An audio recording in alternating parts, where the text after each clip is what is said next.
ABC.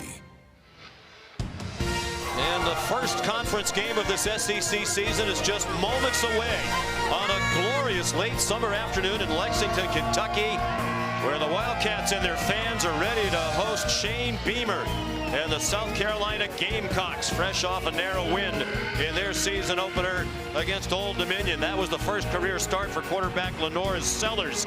Today, a much tougher test on the road in the SEC. Kentucky's quarterback, Brock Vandagriff, is also making his second career start. The Georgia transfer established himself as a dual threat in their opening win here at Kroger Field last week against Southern Miss. You're watching the SEC on ABC, presented by Burger King. And history will be made today here in Lexington, as this is the first conference game in the new 16-team Southeastern Conference, as South Carolina and Kentucky go head-to-head for the 37th time. They've met every year since 1992. Sean McDonough, Greg McElroy, and Molly McGrath. Delighted to have you with us on this spectacular day. Bright blue skies overhead. It feels like fall. The temperature right around 70 degrees. South Carolina won the toss and deferred. Kentucky elected to take the opening kickoff, and Barryon Brown brought it back to the 19-yard line for a 19-yard return. So here comes Brock Vandagriff, the transfer from Georgia, from Bogart, Georgia, small town of just more than 1,000, about 20 minutes drive away from Athens, Georgia, where he played the last 3 years as a backup for the Georgia Bulldogs behind Stetson Bennett and Carson Beck. Good size, strong and tough, as he demonstrated from the outset of that win against the Golden Eagles of Southern Miss last Saturday. They handed off to Demie Sumo-Karngbaye, and he got a yard, tackled by Bam Martin Scott. Part of a feisty South Carolina defense that Greg was terrific in the win against Old Dominion. Yeah, very important today for Kentucky to stay on schedule. South Carolina, when you get in obvious passing situations, excellent edge rushers. The freshman Dylan Stewart took over the game last week, and the transfer from Georgia Tech, Kyle Kennard, were really, really impactful.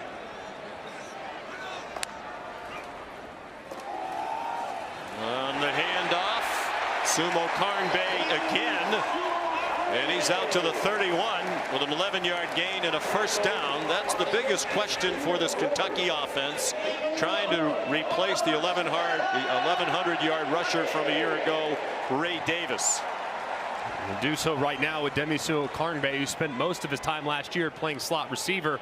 And Chip Trainum's supposed to be the guy transferred from Ohio State. He's been banged up with a broken hand. I don't think they'll have him back for several more weeks. Sumo-Karngbaye out to the 36. So the new offensive coordinator, Bush Hamdan, making it a point to try to establish the run. There's Hamdan, the OC at Boise State last year, and he has their backup quarterback, Gavin Wimsatt, in the game now, a transfer from Rutgers. And he'll line up at quarterback, and Vandagriff is still on the field,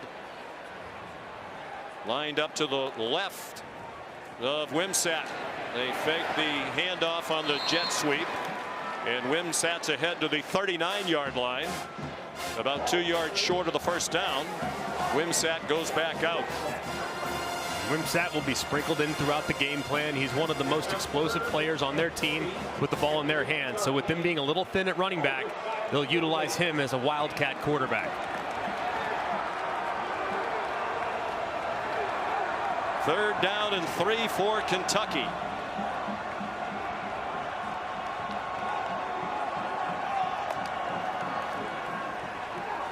Vandagriff in trouble and forced to throw it away. He was pressured by Tonka Hemingway.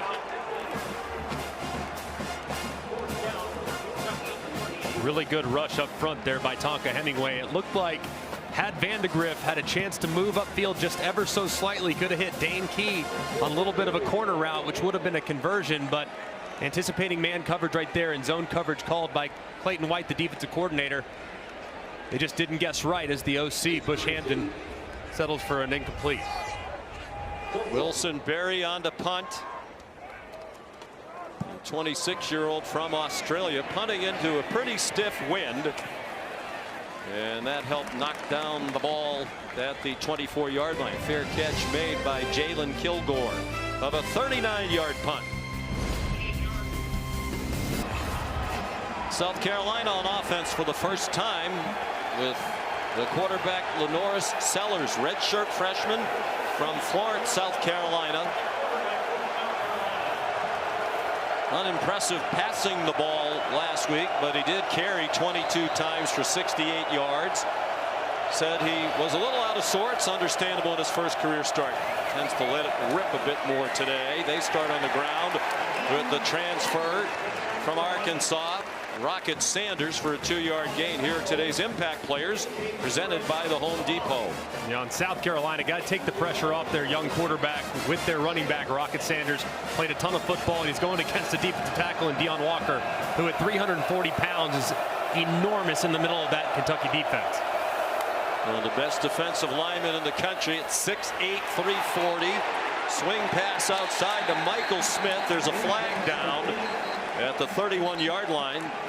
Just a couple of yards from where the play ended, a yard short of the line to gain. David Smith is leading this Southeastern Conference officiating crew.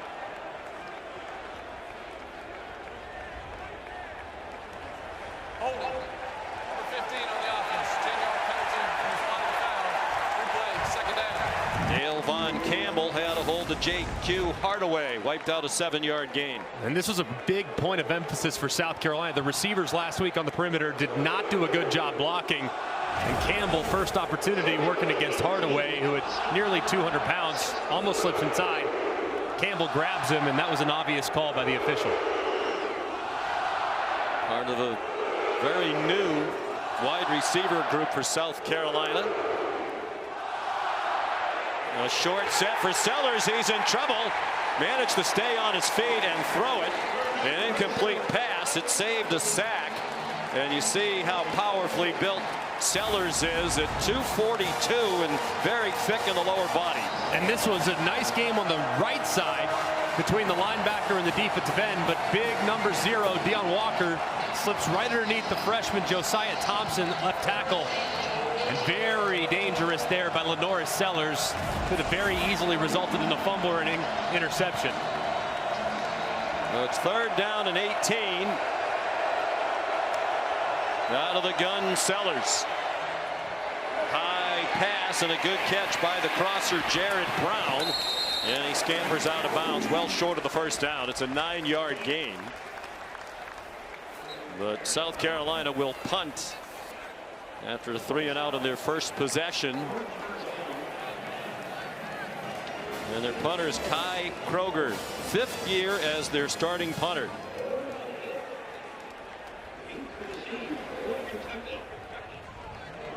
Jamori Macklin is back deep, a transfer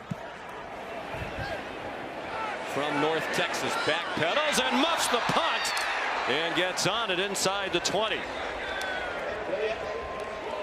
So Kentucky on offense for the 2nd time from its 19. Here's Molly McGrath. Well, Sean, South Carolina head coach Shane Beamer told us he coaches his veteran defense differently than his young offense. He likes to make them mad, push their buttons to give them a bit of an edge. So all week long in pregame, he was telling them in this matchup, everyone thinks of you guys as JV. That team in the blue is varsity. There are NFL scouts here. They're all here to watch big number 0 in blue, referencing Deon Walker and challenging Debo Williams. He said, no one's here to watch you play. You're JV. You got to prove them wrong. And you can tell these players are chirping to each other that they're JV. They're rallying around this message in this game, guys. Trying to beat Kentucky for the 3rd year in a row. They won 17-14 last year over the Wildcats in Columbia. Tough run on first down. Again, it's Demie Sumo-Karngbaye for about 9. The offensive line so far from Kentucky really doing a good job of establishing the line of scrimmage. It's an elite pass rushing unit, but they have yet to be challenged against the run, and so far that's been the emphasis from Kentucky's offense. A 53-yard punt by Kroger forced Kentucky to start inside the 20. On second and very short, the handoff to Berry on Brown, and he's buried. Jalen Kilgore up from the secondary to drop that for a 7-yard loss. And he's working against number 84, Josh Caddis, who missed last week with a hamstring injury, and Kilgore, the size that they have at nickel, makes them extremely versatile defensively, and he's able to drop Brown behind the sticks. What a great play. He's a sophomore from Eatonton, Georgia, was a freshman All-American last year. On third down and 8, Brock Vandagriff. High throw, a good catch, but a very short gain to Jamori Macklin. Just a 2-yard pickup for Macklin. Was at North Texas last year, played a couple of seasons before that at Missouri, where his wide receiver coach was Bush Hamden, who's now the offensive coordinator here at Kentucky. So Wilson Berry to punt again into the breeze. We saw the muff punt on the last punt. It is windy, and there is a very bright sky here today. It could be tough handling punts. And that one into the wind is not going very far. Took a good bounce for Berry, and it's down to the 39-yard line. Just a 38-yard punt, much of it on the bounce. No score, 6 minutes gone by in Lexington.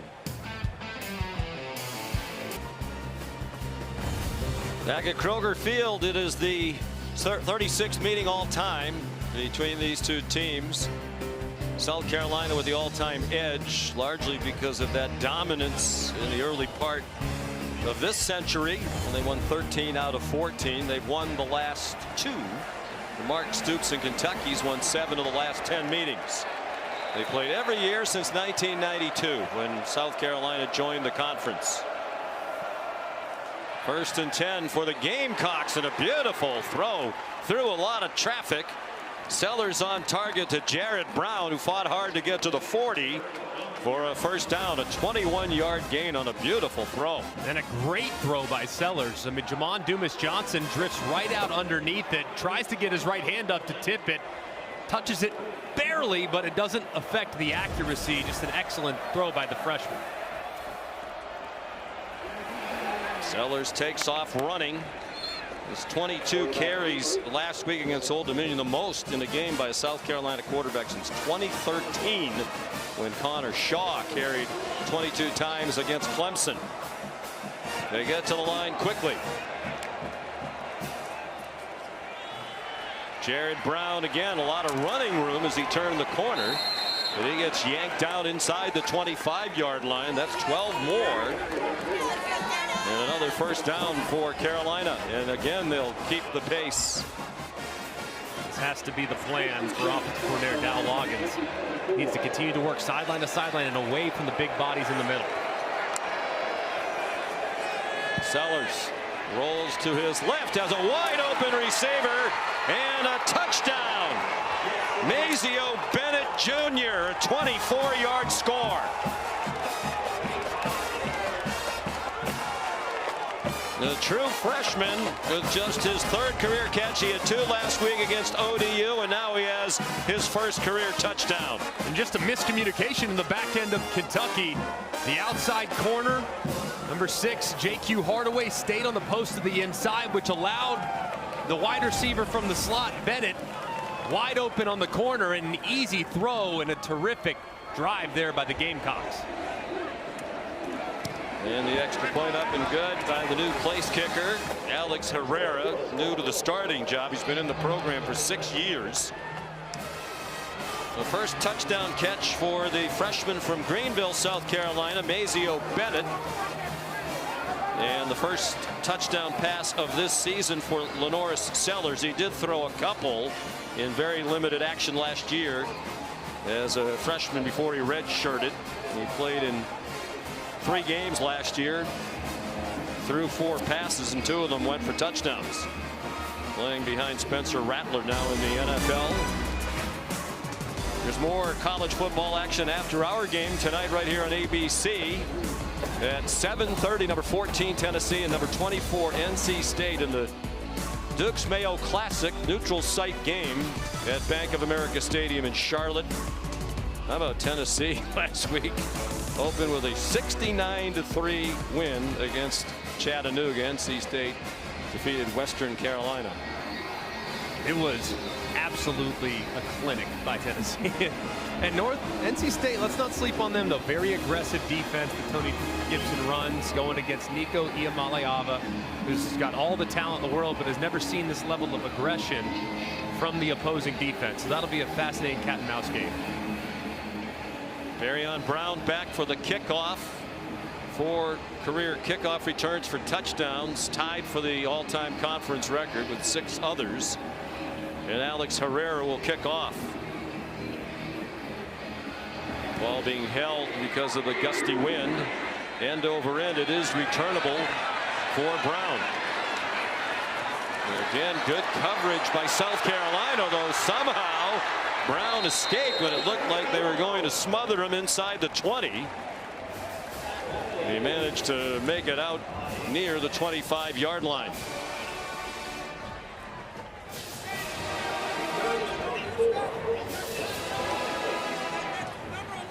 Mazio Bennett the touchdown. Now the Carolina defense on the field midway through this first quarter.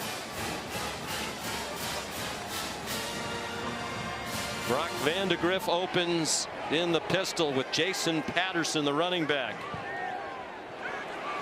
He's a freshman. And he gets the carry. Went a long way. The ball came out. And it's recovered by Kentucky's Dane Key. 5-yard gain. Patterson went a long way across the line of scrimmage before there was any contact, but once there was some, he lost the football. It looked like as he was going down to the ground, that right elbow in contact with the ground is actually what dislodged the football. Kentucky's had some success running it early in this game. With Demie Sumo-Karngbaye, who is the running back now, to the left of Brock Vandagriff. Vandagriff 1 for 2 passing, throws a deep ball in single coverage, and it is caught. The officials conferring, is it inbounds? It is at the 39-yard line. Dane Key the catch with O'Donnell Fortune right there. How about the concentration by Key? Running out of room. Does he get the left foot down? He does. Does he have possession? Does he secure it? Looks like he does, and Kentucky will go fast. And it's out wide and very well defended. Fred Ferrier the catch, transfer from UAB, but right there was O'Donnell Fortune.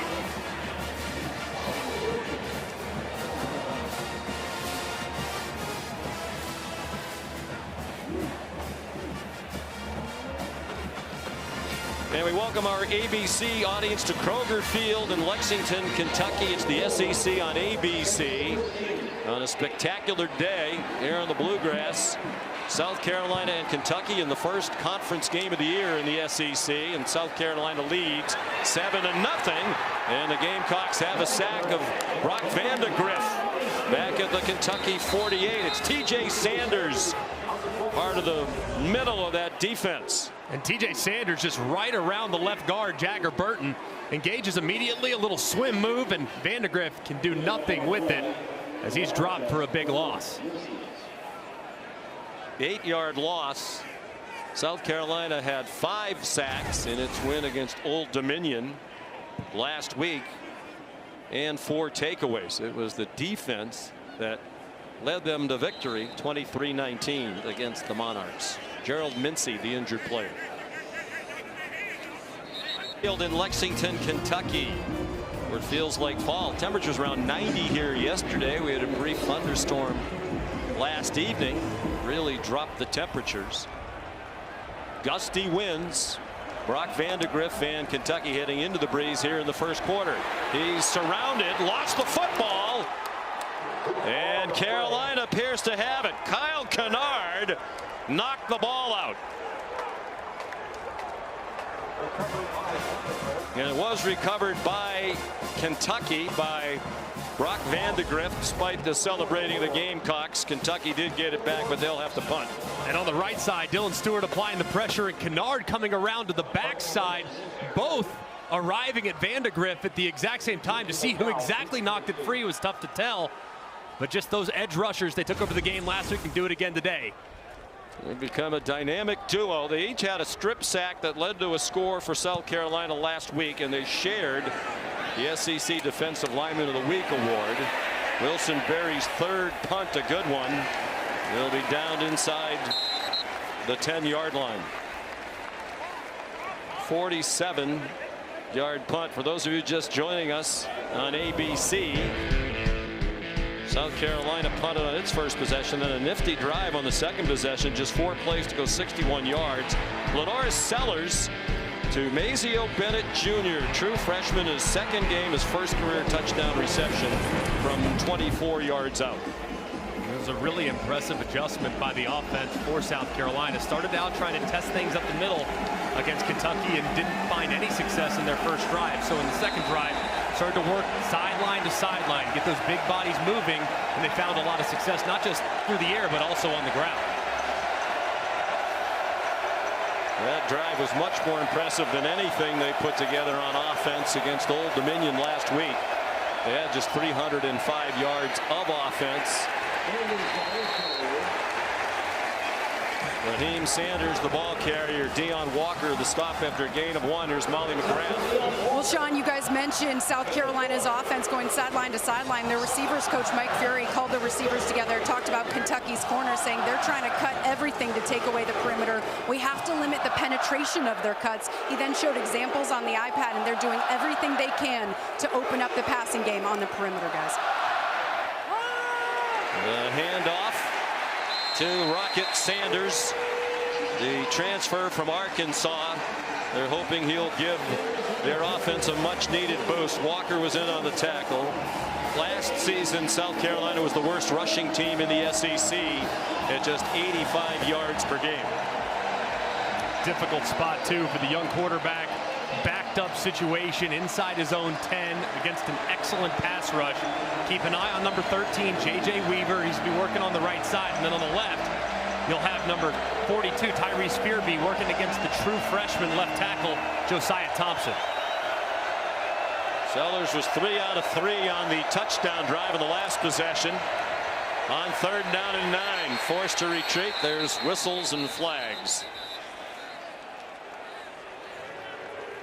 Prior to the snap, timeout, South Carolina.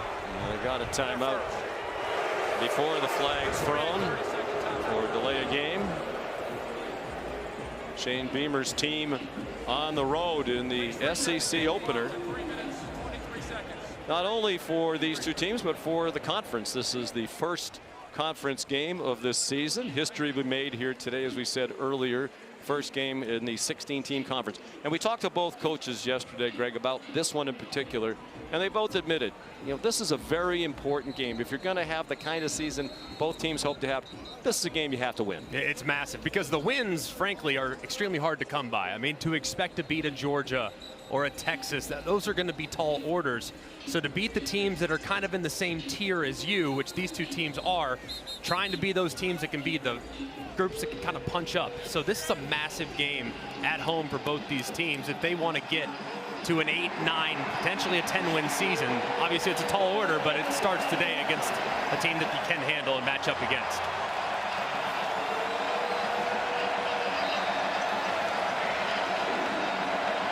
So out of the timeout, 3rd down and 9. Sanders moves back onto the right hip of the redshirt freshman Lenore Sellers.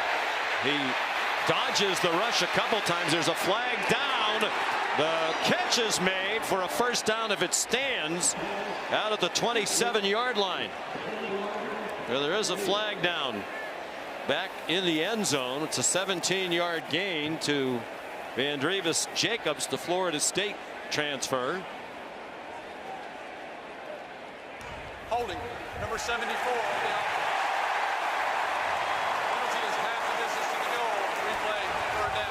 Based on where that flag was thrown, it had to be very close to being in the end zone as well. It's on the true freshman Josiah Thompson.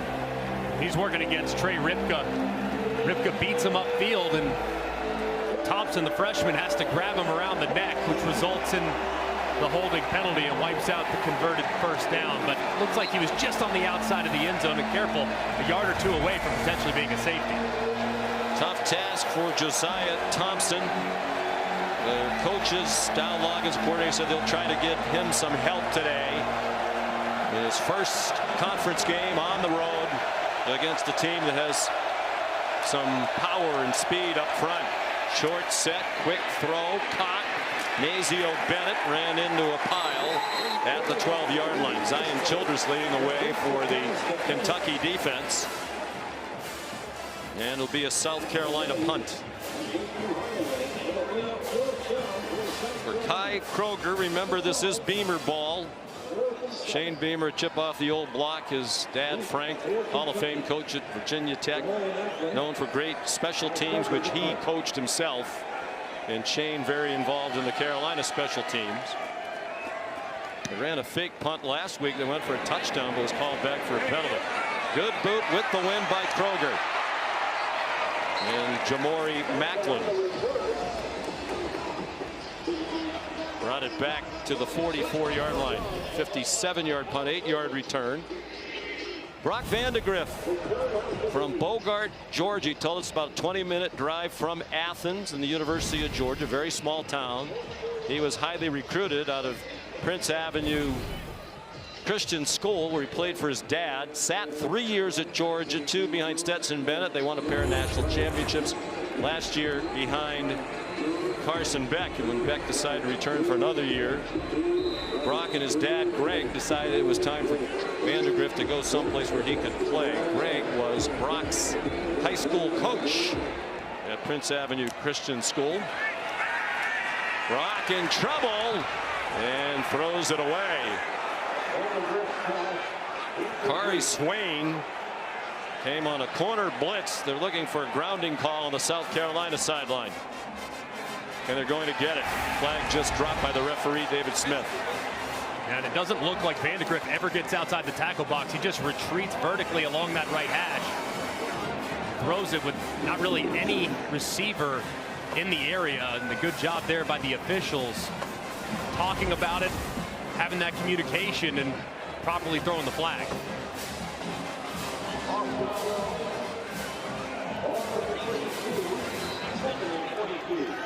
Gerald Mincy has not returned at right tackle after he was helped off. Anthony Crease, number 78, is in at tackle. For the big blue wall, the Kentucky offensive line hasn't been up to its usual standards in the last couple of years. They're hoping and they think the line play will be better, but so far they've had trouble. And Vandagriff has been scampering all over the place trying to get away. He could not escape Debo Williams.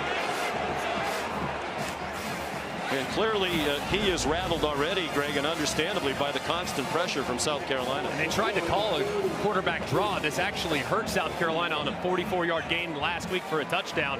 This time, Debo Williams plays it perfectly and drops Vandagriff right around the line of scrimmage to set up another 3rd and long for Kentucky. 3rd and 23, a minute and a half to go first quarter. 7-0 Gamecocks.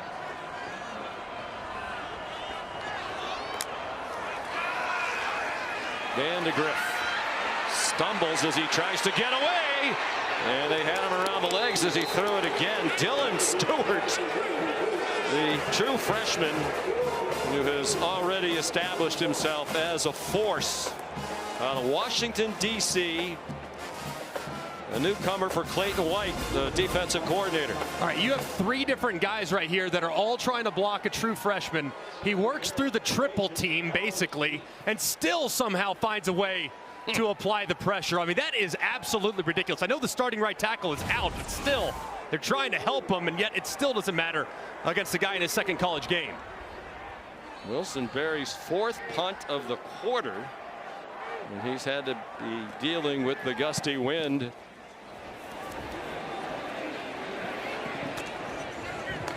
Off another good punt. Juju McDowell, the fair catch near the 30-yard line. 42-yard punt.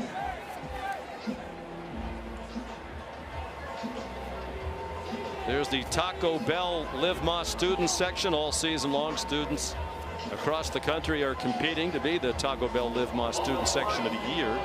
Download the Taco Bell app to learn more.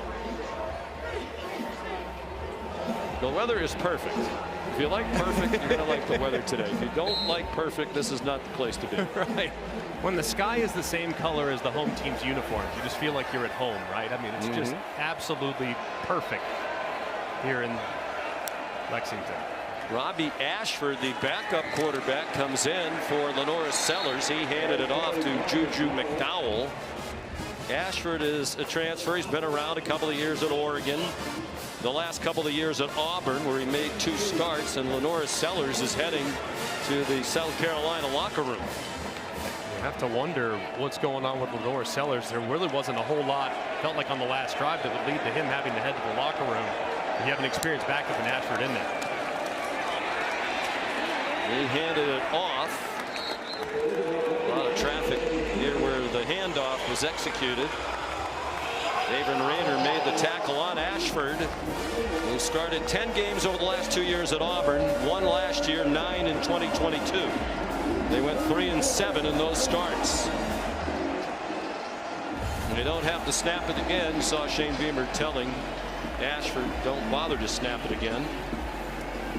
5th-year senior from Hoover, Alabama, in your neck of the woods. And a guy that's had some bright moments in his career, but has always been a little bit inconsistent. But his ceiling's pretty high, and it's great to have that experience off the bench. South Carolina on the road, leading 7-0. It's the SEC. Coach, we saw your quarterback Lenora Sellers go back to the locker room. What's going on there? Yeah, he's got a bit of a lower body injury right now. They're going to go in there and take a look at it and you know, see what he can do. He feels like he can go. They just want to go in there and just take a look at it real quick. What's the plan if he can't play or he's hampered? We got a lot of confidence in Robbie Ashford. He's started games in this conference, and I've said it all along. We got 2 winning quarterbacks, and I love Robbie because Robbie's a competitor. When we were trying to bring in a quarterback in the offseason from the portal, there were a lot of quarterbacks that wanted to be promised a starting job here. And we told them we'd promise them the opportunity to compete. And a lot of those guys went other schools. Not Robbie Ashford. He came here because he's a freaking competitor, and we got a lot of faith in him. All right, thanks, Coach. Thank you. And he got the call on 3rd down and 4. Got 2, so it's 4th and 2. And here's Kai Kroger. Neither team has converted a 3rd down yet. South Carolina 0 for 3 now, and Kentucky's 0 for 4. Kroger's kick. And bounce out of bounds near the 10. Jamori Macklin started toward it and then jammed the brakes on. 53-yard punt. Tonight's featured college football games on ESPN Plus include Buffalo against number 9 Missouri. That's at 7. Also at 7, Samford against Florida. At 7:30, Nicholls State, number 18 LSU. Download the ESPN app or go to ESPNplus.com. Buffalo under first-year head coach Pete Lembo, who the last few seasons was the terrific special teams coach at South Carolina. Yeah, I mean, I still think a couple of years ago, I voted for the assistant coach of the year, and I voted for Pete Lembo because I felt like he won 2 or 3 games for him back in 2022. Just an amazing coach. Broyles Award going to the top assistant coach in the country. Demie Sumo-Karngbaye carries for Kentucky. He slid out to the 18-yard line for a gain of 8. This is the 5th possession now for Kentucky. They're playing without Chip Trainum, the transfer from Ohio State. Should be their leading ball carrier when he gets healthy. He suffered a broken hand in the preseason. Out at least for a few more weeks.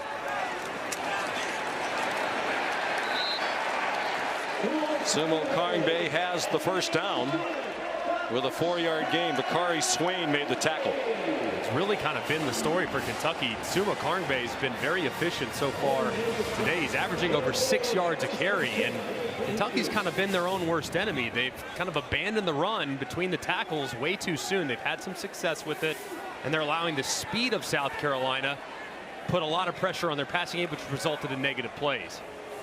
Now the pistol, Brock Vandagriff, the quarterback, and Sumo-Karngbaye dropped for a loss. DeAndre Jules, backup defensive tackle, transfer from Pitt. Officially no gain on the play. This is an area for South Carolina where you talk to the defensive coordinator, Clayton White. He said, man, we are so much deeper, really almost at every position, especially at defensive tackle with the addition of Jules and many others. They can go 5-6 deep at defensive tackle, which is a big upgrade from where they've been. Gavin Wimsatt, the backup quarterback, back in there again. He hands it off on the jet sweep to Anthony Brown-Stevens. He's to the 30-yard line for an 8-yard gain. We were told by Bushhammer, the offense coordinator, we'd see a lot of Wimsatt today, and for the most part, when he comes into the game, Vandagriff will stay on the field. They just, with the injury to Chip Trainum, they're just a little thin at running back, so trying to distribute the touches, and Wimsatt's one of the best players on their team with the ball in his hand, so he's going to get plenty of opportunities as a Wildcat quarterback. Josh Caddis, the tight end, the motion man. Sumo-Karngbaye stacked up on 3rd down and 2. He got 1. It'll be 4th and 1. And Mark Stoops with a decision to make. And he's leaving the offense on the field. Gilbert Edmond made the tackle. So they're going to go for it on their own 31, down 7-0 early in the 2nd quarter. Man, really aggressive here too, especially against an offense that really struggled last week. Seems like a bold call. And they do snap it. Vandagriff's in trouble. He is trying to push his way to the line. It didn't look like he got there. He's a big, strong guy at 6'3", 217. The Gamecocks convinced they stopped him, and it certainly looks like they did.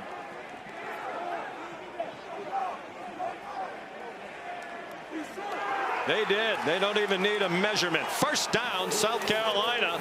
The Shane Beamer's defense gets the ball back on downs. And the 2 defensive tackles, number 91 Hemingway and 95 Huntley, they just get underneath the lower guys along the interior of the offensive line. And I understand being aggressive in plus territory, but this to me makes very little sense. Defense has played pretty well. Beamer loves what he just saw from his defensive front.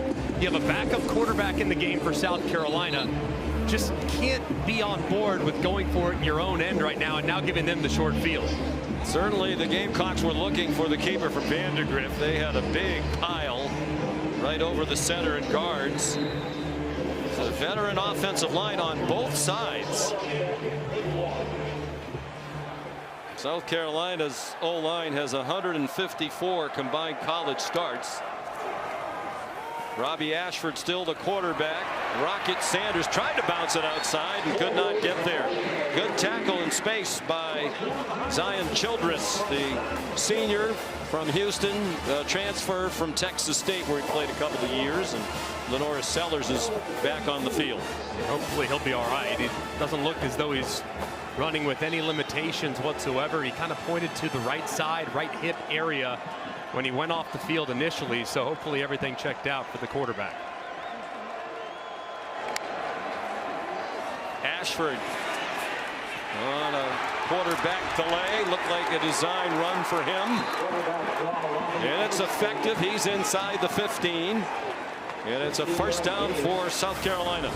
This is really nicely designed. Just a little counter action between the left guard pulling and the tight end, number 87, Brady Hunt, who gets a kick out as well up the 2nd level. And really strong run there by Ashford, who refuses to go down as inside the red zone. Robbie 6'2", 229, 5th-year senior. 21 years old. He'll turn 22 next month. He gave it to Raheem Sanders, and Childress made another tackle, playing in his 52nd career game, most on the Wildcat team. Very experienced defense under defense coordinator Brad White. And in the red zone, this is where they've really been good over the years. They're a bend-don't-break group, and in the red zone, they've been highly efficient. Last year, not as much, so looking for improvement here in 24. Ashford has completed his only pass attempt this afternoon, on in relief of Lenora Sellers. 5 receivers, 3 to his left. He looked to the left, he pulled it down quickly, then slipped. as he tried to take off running. No gain on the play. 3rd down and 12. They are in field goal range. Sellers looks like he's able to return, starting to warm up on the sideline. Big key here for Robbie Ashford. Played a ton of football, highly experienced player. You cannot take a sack. You're already inside field goal range. Any negative yardage could make it very difficult going into the win for your field goal kicker. Another design run for Ashford, trying to get outside. He's tackled from behind, well short of the first down. Tyrese Fearbry, sophomore linebacker from Pittsburgh, Pennsylvania, made the tackle. And the field goal team will come out. Alex Herrera, in his 6th year in the program, waited 5 years to get his chance behind Mitch Jeter the last few years, and had a very nice debut. Made 3 out of 4. His only miss was from 48. They were his first career field goal attempts in his 6th year in the program. They rush a man on late, and Kentucky needs to be given time to substitute as well. And now I believe Shane Beamer wants a timeout after this mess. South Carolina, they're second.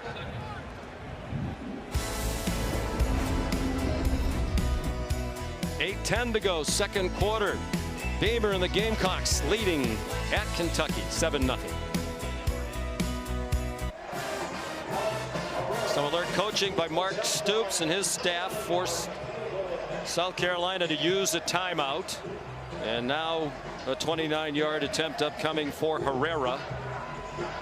In the Shane Beamer era, the field goal kickers for South Carolina have made 42 out of 46. That's 91.3%, best in the SEC in that span. Kai Kroger is the holder. And Herrera picks up where Mitch Jeter left off. They continue to knock him through the uprights. This was just a massive moment a second ago. South Carolina, they didn't have enough guys on the field, so they run a guy on late with 8 seconds remaining, which allows Kentucky the opportunity to substitute. You see the umpire and the officials stop things. 5, 4, 3. Kentucky then decides, hey, we are going to substitute as well. So you got to give tremendous credit. At the bottom of the screen, you're going to see Mark Stoops, who's down in this direction. You'll see him. He tells his player to run on and points as he's running on to the play clock and goes straight to the official and say this. He essentially forced, because of the substitution error by South Carolina, he forced Shane Beamer to call timeout, which was a great example of gamesmanship. Yeah, ordinarily he wouldn't substitute on that unit, but he knew if they just sent a player on with the play clock that low, South Carolina was going to have to use the timeout or take the delay penalty. But it is 3 points for Carolina, and a much better looking offense for the Gamecocks than they put on the field last week against Old Dominion, where they had just 288 yards of total offense. And 109 so far here today. But again, score set up on a short field by the defense on the turnover on downs. Demie Sumo-Karngbaye out to the 30-yard line. Here's Molly McGrath. Well, Sean, I'm told South Carolina quarterback Lenora Sellers will return with a right leg injury. They stretched and worked out that leg back in the locker room, and we saw him jog back onto the sideline. He was immediately given his helmet, and he told teammates, I'm good to go. He's been stretching, warming up on the sideline. You can tell he's eager to get back in the game, guys. And he kind of points as he's walking off the field to his right hip. Kind of indicated to Shane Beamer that was the issue. So glad to see everything checked out, and he'll be all right and able to return. That's a lot of leg on which to have an injury. He squats 590 pounds. Sumo-Karngbaye breaking tackles. He's had some good runs.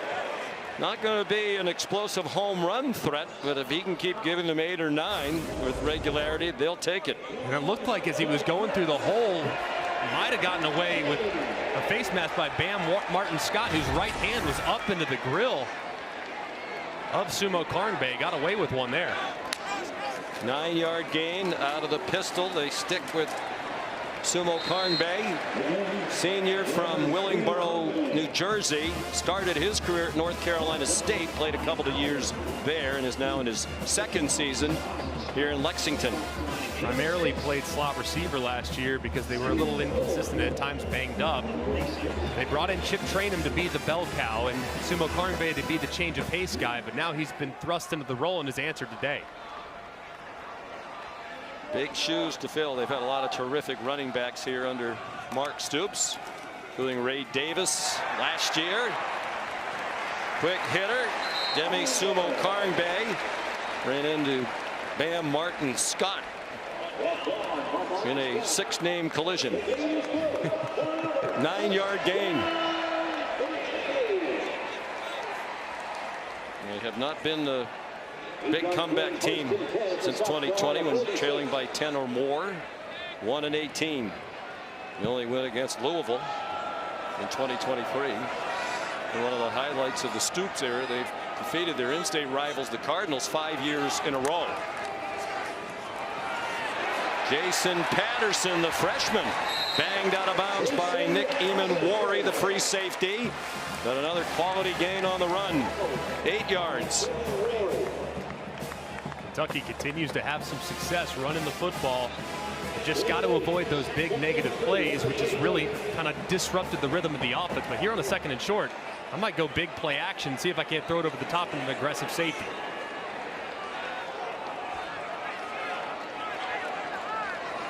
They're having a lot of trouble blocking when they try to pass, so they're sticking with the run, and it's working. Patterson, the freshman from Sneads, Florida, a 3-yard gain and a first down. He led the state of Florida in rushing as a junior, more than 2,700 yards rushing, and that's a state packed with talent.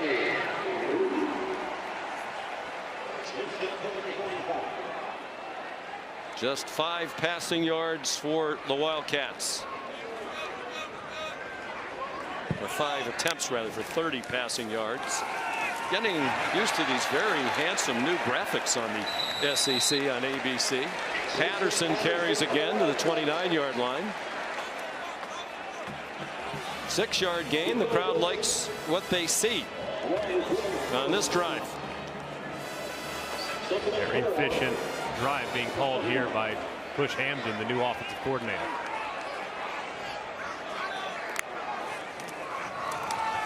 Sumo-Karngbaye. Bush Hamden has a lot of faith in him, but he's not really going to be the feature back like they've had here. The Benny Snells and Chris Rodriguez, Lynn Bowden and Boone Williams, among others. But he's more than capable of being an effective SEC player, and he has 67 yards rushing on 12 carries today. Yeah, he's not going to be a guy that's ever going to average 200, 220 like Ray Davis did at his time in both Vanderbilt and Kentucky, but he's very capable between the tackles. They're 0 for 5 on 3rd down. This is 3rd and less than a yard. Sumo-Karngbaye swung down, but he has the first down. Judge Collier, a cornerback, made the stop for South Carolina. We're under 4 minutes to go now in the first half. 10-0 Gamecocks.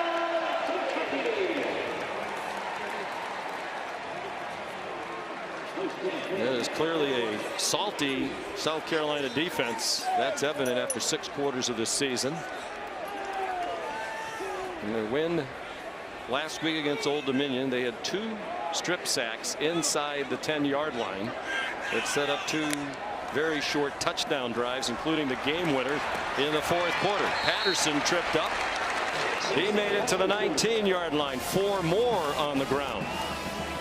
Continuing to just churn away, and this is the Kentucky offense I think Mark Stoops, as a defensive mind, would just love to see. And this offensive line, a group that's had some ups and downs these last couple years, back with the new coach Eric Wolford, responding to the challenge up front.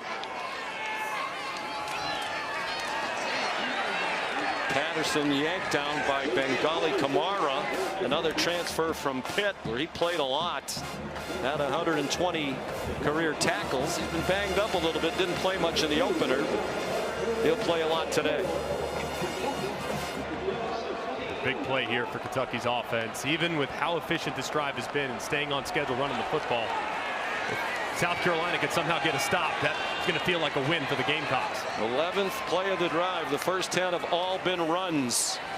And play 11 is as well. Sumo-Karngbaye stacked up. Well, they went for a fourth and very short in their own territory, got stuffed. This is 4th and almost 2, and Mark Stoops is going to send the field goal team on now. And it'll come after the 2-minute timeout.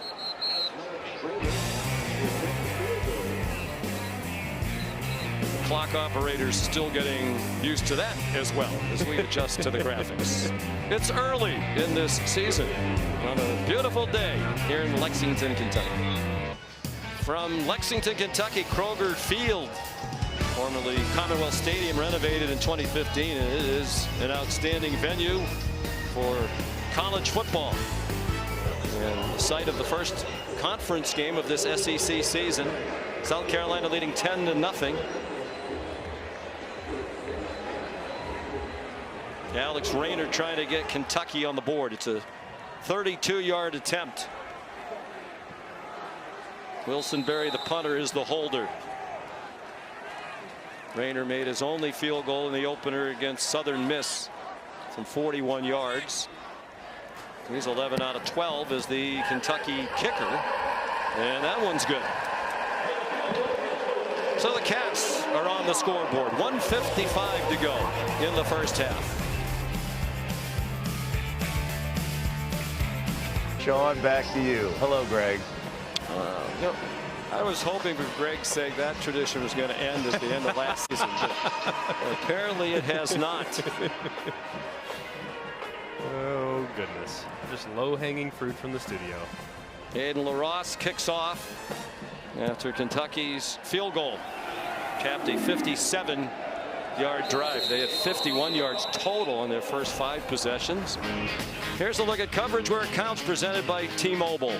And after a bit of a slow start, South Carolina started to find some rhythm offensively. They get Jared Brown going. They don't really have a lot of success right up the middle against Kentucky. They're too big, they're too physical up front, but they can live a little bit on the perimeter, find it on the jet sweep, and then they move the pocket for Lenora Sellers. Simplify the read. You see the bust in the back end defensively by Kentucky results in an easy touchdown to Mazio Bennett Jr. Really did a good job of adjusting, Dowell Logans did, after a bit of a slow start against a really stout front for Kentucky. Lenora Sellers is back in. See how they play it with under 2 minutes to go. Just one timeout left. He lost the ball, went straight up in the air and caught out of midair. It was J.J. Weaver who knocked the ball out, and it was Joshua Smith, the tight end, who was able to field it to loss of 7 on the play. You might take a look at it. Is his hand moving forward? Doesn't look like it is right there, and big play by Kentucky's defense.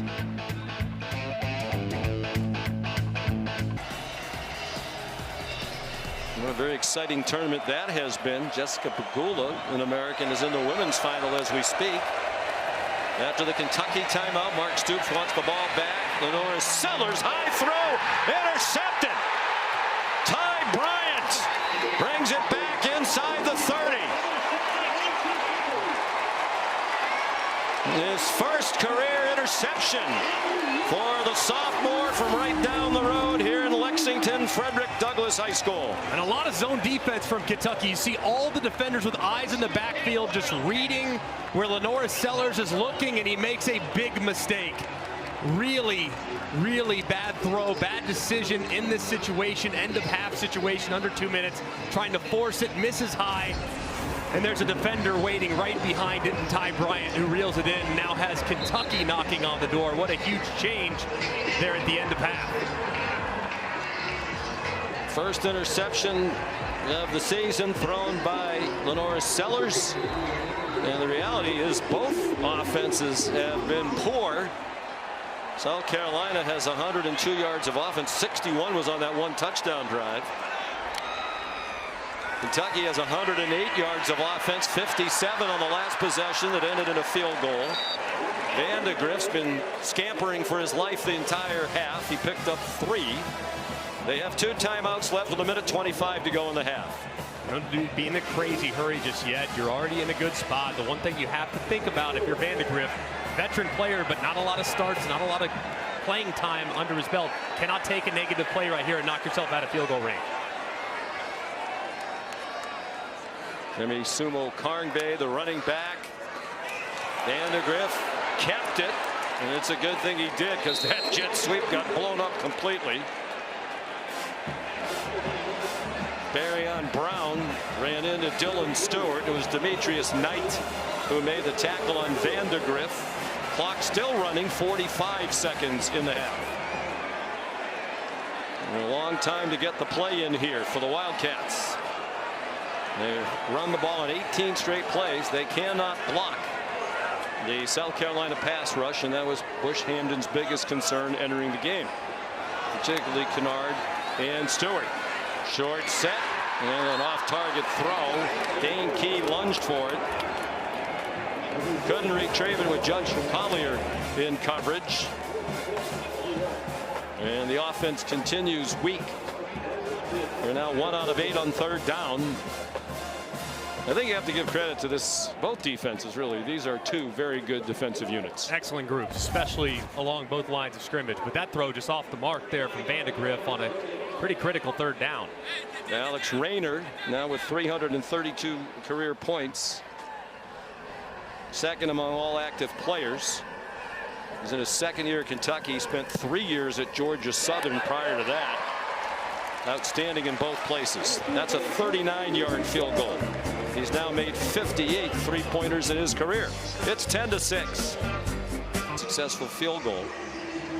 And he's a stalwart on the offensive line. He's started every game the last 2 seasons. Today is 27th career start. They've already lost their starting right tackle Gerald Mincy earlier in the game.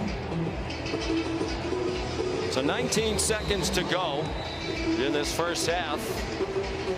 And more of the same in this rivalry. Ordinarily when they play, they're low-scoring games.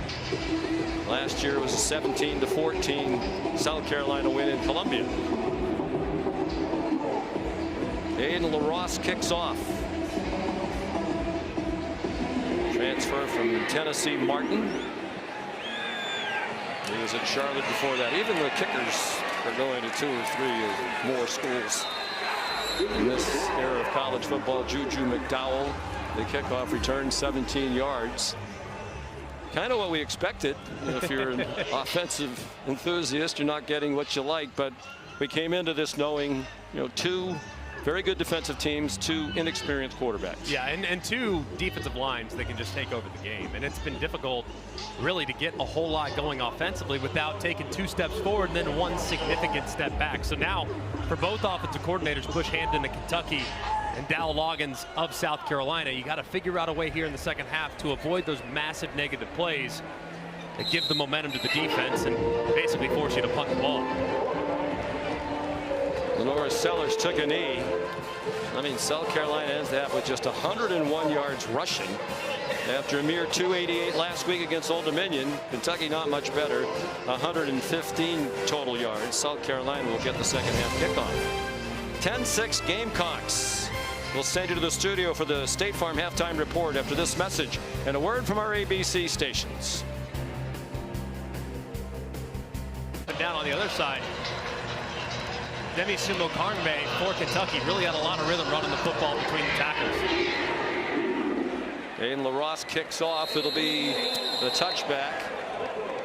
Sean McDonough and Greg McElroy, we had 216 yards of total offense between the 2 teams in the first half. And I think if you're Kentucky in particular, Greg, you have a problem because you can't block in the passing game. You're not even trying to throw it anymore, and they don't have a home run hitter in the running game among the running backs. Yeah, it's 3 yards of cloud of dust right now. That's the recipe for Kentucky here in the second half. I mean, every time they dropped back, it's almost like bad things happen because of the pass rush that's relentless by South Carolina. And then for South Carolina, they've had some good moments. It just, you had 1 bad mistake by your quarterback, and then you played most of the second quarter with your backup. So got to feel better if you're offensively for South Carolina. Lenora Sellers comes out throwing, and he's on target to Michael Smith. A freshman tight end for an 8-yard gain. Shane Beamer loves Michael Smith, that he is a dude. Sellers left the game at 3:17 of the first quarter, returned with under 2 minutes to go in the second quarter. Raheem Sanders carries out to the 41. He had 5 carries in the first half for no yards gained. And 8 yards right there, and you got to get him going. Take some of the pressure off Lenoris Sellers, and much of what South Carolina's been able to do offensively has really been sideline to sideline. At some point, they have to commit to trying to get more vertical in the run game. And they get to the line quickly. Play fake by Sellers. He didn't see the rusher coming. The ball got loose, and it got picked up by Michael Smith, the dude who was in the right place. Maxwell Hairston came on the blitz and knocked the ball out, but Kentucky didn't get possession of it. It's still a loss of 2. And this is a really big ask of the true freshman Michael Smith. You got a corner who's excellent off the edge, and Hairston that's blitzing and breathing fire. He dislodges the football, but somehow Michael Smith still saves a lot of yardage there by picking it up and getting what he can. But a tough ask there on the true freshman. Hairston, an outstanding corner. Defense coordinator Brad White says we want him to lock down one side of the field. Another blitz, another loose ball. And this time it looked like the Cats might have gotten it. They did not. Zion Childress came on the blitz. Another secondary blitzer, and Kamar Bell, the left guard, recovered the fumble. And just right off the edge goes Zion Childress, and Kentucky not a team that blitzes very often. Very rare. As Brad White, the coordinator, called the blitz, the ball is dislodged. It looked like immediately Deion Walker was going to reel it in, but somehow, miraculously, one of the South Carolina offensive linemen, Kamar Bell, is able to somehow pull it away to secure possession inside their own end. Well, they're one of the least blitzing teams in the country. Did not blitz at all in the first half. Of course, there wasn't much drop back game from South Carolina. There's Brad White in his 6th year as defensive coordinator. Very rarely does he bring pressure, but they did it on 2 plays in a row, and it worked to perfection. Since he took over in 2019, just 15% of opponents' dropbacks have been blitzed. That's the lowest number in the FBS. So very rare, but effective when Brad White dials it up. After a delay of game, it's 3rd down and 24. Lenoris Sellers, the redshirt freshman, looking to the sideline for some guidance. Shane Beamer's on the field looking like he might call a timeout. Well, the play clock isn't running, so he doesn't need to do that. Whatever that was about, it's running now. Sanders, the running back, under duress. Sellers got it off. It's incomplete. Intended for Jared Brown. So both offensive coaching staffs were concerned about defenders on the other team who can, in their words, wreck the game. And that's what's happening right now. Yeah, and it looked like at halftime, the defensive staff of Kentucky said, hey, we need to make sure that we speed up the process for the young quarterback, Lenoris Sellers. By doing that, you can bring pressure. They did so on 1st and 2nd down, and it led to a lot of negative yardage and a couple bad decisions. Kai Kroger punted 3 times for a 54.7 average. And this is another booming punt back at the 15-yard line. Jamori Macklin trying to get outside, and he could not. 58-yard punt, 8 yards on the return. Kentucky's locker room at halftime was injured left guard Jagger Burton. He jogged back and forth with training staff, was frustrated, shaking his head in pain and frustration. Head coach Mark Stoops told me that he's most likely not going to play, but training staff says he's lobbying to try to go back in, but he is not healthy. But they're hoping Gerald Mincey is going to return to bolster the line, and I'm told the O-line needs to be better. He said we're better when we're running the ball downhill, not going side to side. Guys. Nowhere to run there for Demie Sumo-Karngbaye. So the good news is Gerald Mincey is back in at right tackle. He left in the first half, had to be helped off. But Jagger Burton, who's been a fixture at left guard for 2+ seasons now, is out. And Dylan Ray, number 73, is in, who's played very little. It's a transfer from West Virginia. His dad, John, was an outstanding offensive lineman, went on to play for the Indianapolis Colts. 2nd and 10.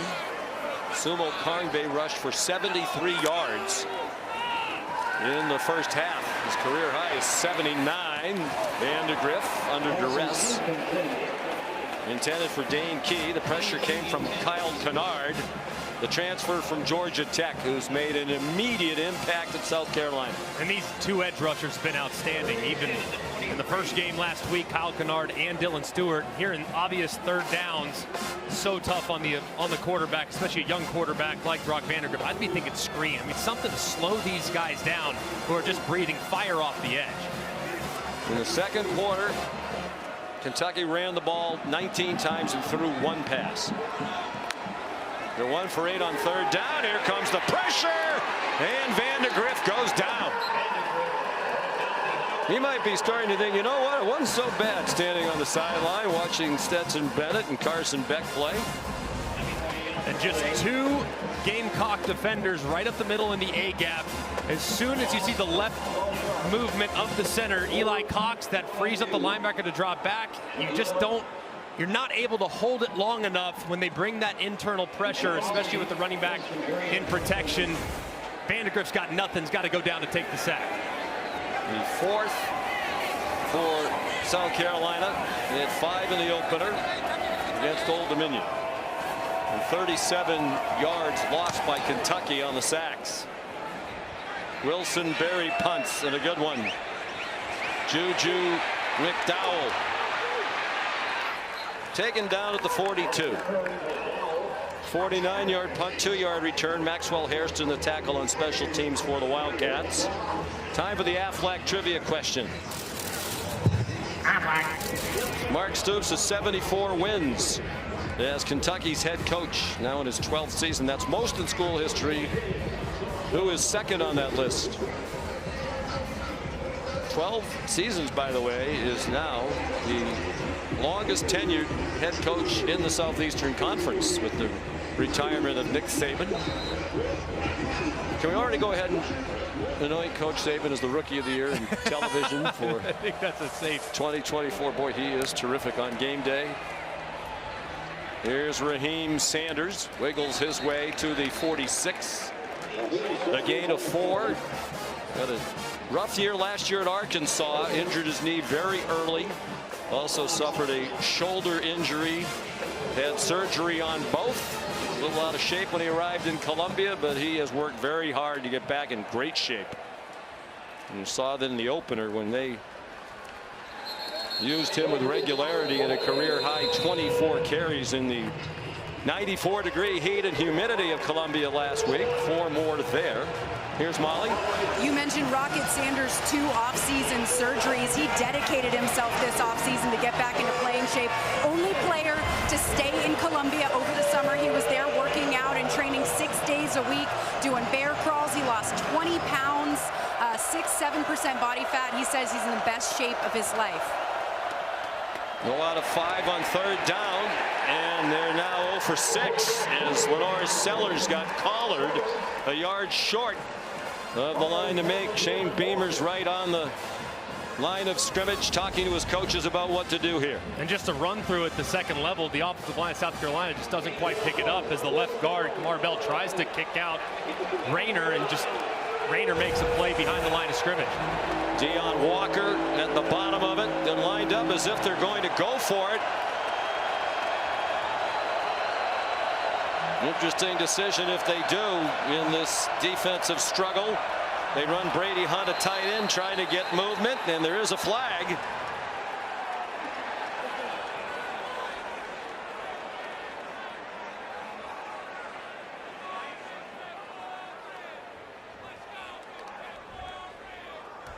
Offside on the defense, number 8. 5-yard penalty results in a first down. Octavius Oxendine Mark Stoops looking on in disbelief. Such a mature and veteran group up front. Shane Beamer with a wise call to go with a freeze play. Tell everybody on the offense to freeze and hard count as much as possible. See if Kentucky will give it to you without snapping the ball, and a big mistake there by the Cats. And the fifth-year senior Oxendine jumped. Probably weren't going to snap it, you would think. Now on first down, Michael Smith is stopped. Let's bring in Matt Austin. Matt, a lot of talk this year about they're going to crack down on things done by the offense to try to get the defenses to jump. Yeah, and I don't like the call on the field on this play. The defender definitely jumped in the neutral zone, but the rule is the offense is allowed to react, but it has to be a natural reaction. Reaching out forward and touching the defender, that's not a natural reaction. I think that should have gone on the offense. All right, thank you, Matt. Robbie Ashford back in, and he gets buried for a loss. Back at the 48-yard line by De'Aaron Jackson, who's been Kentucky's leading tackler in each of the previous 2 seasons. And both these defenses now, I mean, they are being so aggressive and trying to fly downhill. At some point, even if it's not in success, you have to take some shots downfield because these safeties and these linebackers, they are sprinting to the line of scrimmage almost as soon as the ball is snapped. Lenore Sellers back in. They're 0 for 6 on third down. And Kentucky's 1 out of 9. Sellers dodged the rush and found a wide open receiver. Mazeo Bennett, who has the only touchdown in this game, with a huge catch, 32 yards on a broken play. It was Tyrese Fearbry who forced Sellers away from the pocket. And a great job here by Sellers. Playing like a veteran as Fearby's unblocked, runs right around. Sellers keeps his eyes downfield, continues to move, remains in a passing posture, and finds the receiver downfield in Bennett. Just a great job there by the freshman. Rocket Sanders is the running back. They fake a pitch to him. Another open receiver and a touchdown. Joshua Simon, the tight end, 16 yards.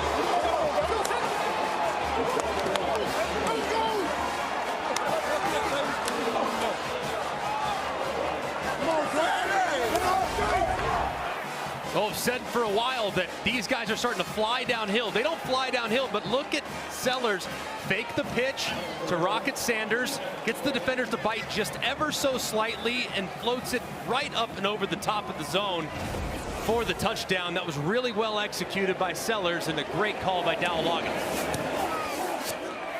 The extra point good by Alex Herrera. Simon the score. He's a 6th-year senior. Spent 4 years at Western Kentucky, now in his 2nd at the University of South Carolina. 17-6 Gamecocks in Lexington. Time now for our player check-in presented by Allstate. How about the play by Lenore Sellers on the last couple snaps for the Gamecocks? Keeping the drive alive on third down, avoiding the rush, keeping his eyes downfield, making a nice throw, and then holding those secondary level defenders of Kentucky with a quick little pitch play action, and he throws the seam right behind him. Just excellent execution. The last 2 snaps from Sellers, and you see this young man, a man that looked a little bit at times. He had deer in headlights last week. He admitted that. Yeah, and who wouldn't? It's your first college start. It's a pivotal moment in your career. Looking like he's settling in. You see when this young man has confidence, he can play at a really high level. Nice ability to avoid the rush. He has the knack for stepping in the right direction. He has the strength to stay on his feet when they wrap him up. Demie Sumo-Karngbaye blasted inside the 15-yard line after just a 10-yard kickoff return. But where does Kentucky go for answers? They can't block the pass rush. They've completed 3 passes and they've given up 4 sacks. And they really don't have an explosive running back. They have to get the passing game going at some point. I mean, Brock Vandagriff trying very few throws in the second quarter. The one he did try was off the mark, probably because he was cold, hadn't thrown in forever. So got to get him into a rhythm because you're going to need the passing game at some point. Because right now playing from behind, not going to be able to run it 4 yards in a cloud of dust over and over again. Transfer from Georgia. Comes out with a play action pass, giving time. That time there's a flag down. Back by the line of scrimmage on a completion to Dane Key. They finally complete one down the field. Will it come back? There are actually a couple of flags. Vandagriff's clapping as if it's against South Carolina.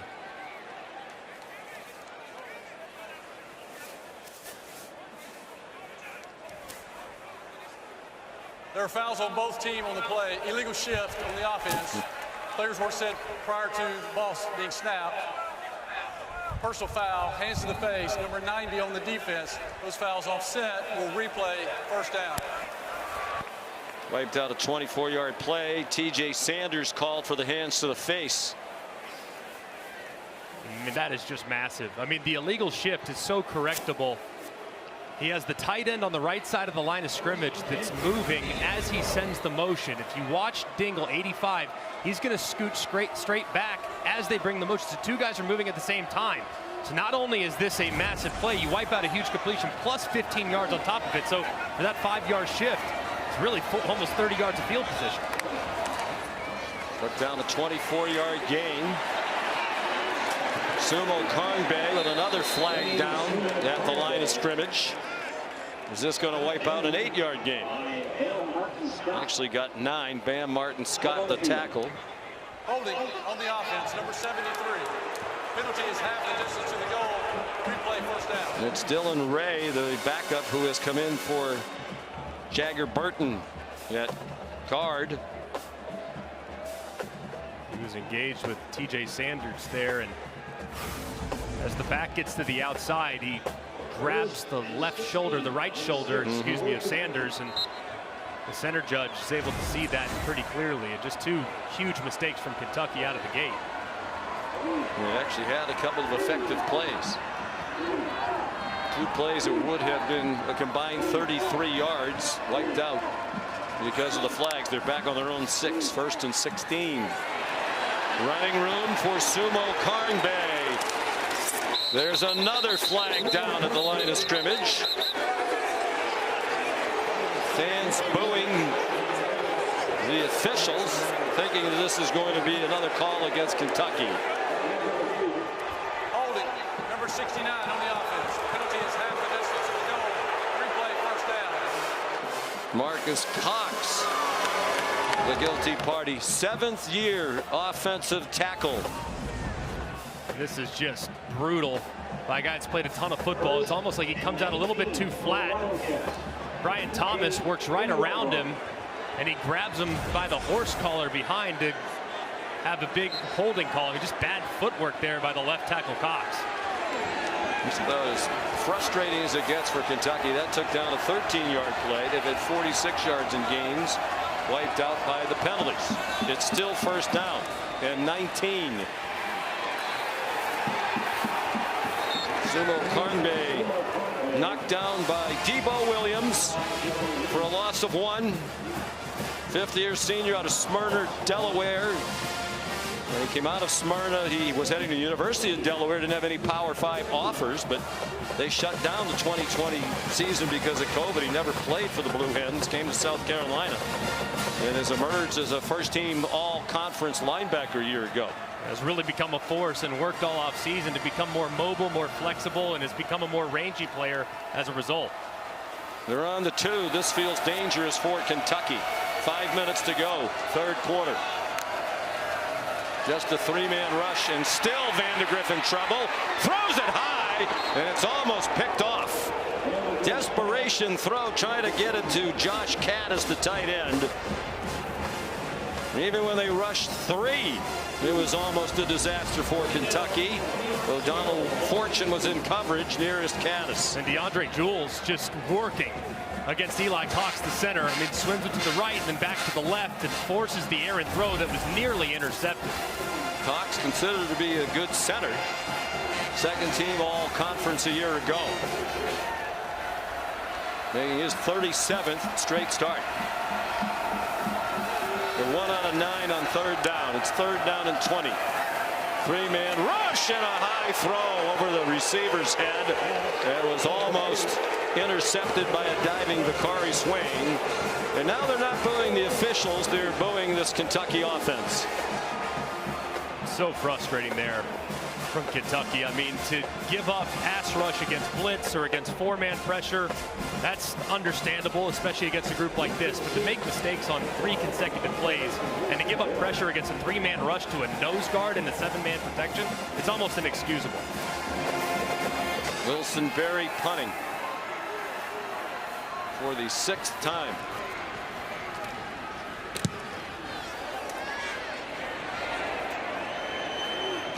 Juju McDowell caught it on the run. Made the first man miss, but not the second. And he's down at the 47-yard line, tackled by Maxwell Hairston. 48-yard punt. 3-yard return. 11-point lead for the Gamecocks. He is coach at Kentucky with 74 all-time wins. Who's second? I'm going to say Bear Bryant. Correct. With 60 back in the 40s and early 50s. Mark Stoops done a very nice job here. Today has been ugly for his team. That last possession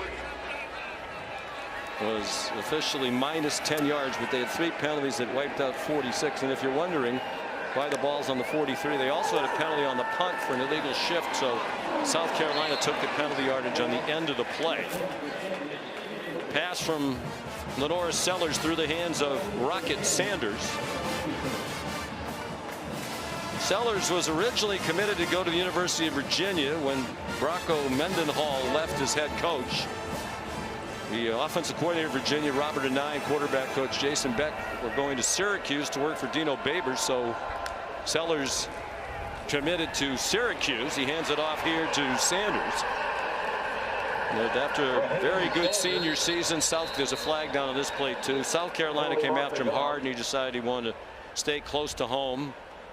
He's from Florence, South Carolina, won a state championship in his senior season. Become a flag fest here in the 3rd quarter. Holding on the offense, number 3. Replay, 2nd down. Mazio Bennett has otherwise had a terrific day, including a touchdown reception. That wiped out a 6-yard gain. Constantly mistakes right now from both offenses. And these defenses are great. I mean, they fly around. They're a handful, both of them, along the lines of scrimmage. But, man, there's been some really bad fundamentals with the technique trying to block, not just up front along the offensive line, but on the perimeter as well. That's 2 holds now on South Carolina receivers. When you wonder where the production is going to come from the wide receiver group for South Carolina, we mentioned the lack of big play running backs for Kentucky. They're trying to replace Xavier Legette at South Carolina. Sellers got it off to Jared Brown. That's 71 catches from Legette a year ago. He wound up being little known to becoming a 1st-round pick of the Carolina Panthers at the end of last season. And it really, the offense morphed to try to find ways to get him the ball. And that guy right now for South Carolina really is yet to emerge. I think they have a lot of capable weapons, but do they truly have a #1 wide receiver? I think Dowell Loggins is trying to figure that out. They're 1 on a 7 on 3rd down. Kentucky's 1 for 10.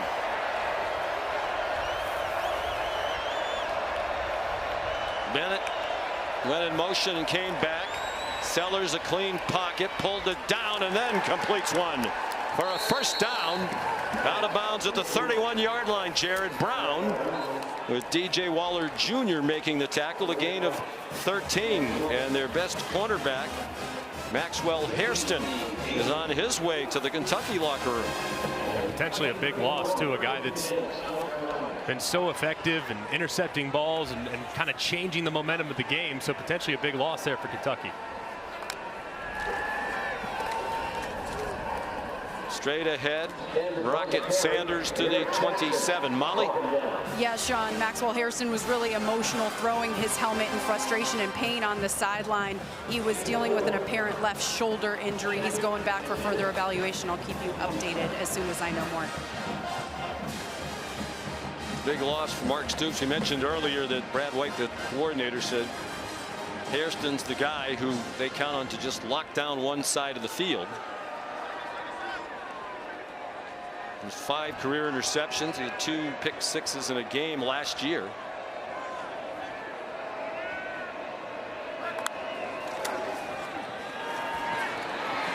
Sanders rumbles inside the 25. He comes up about a yard short of the first down.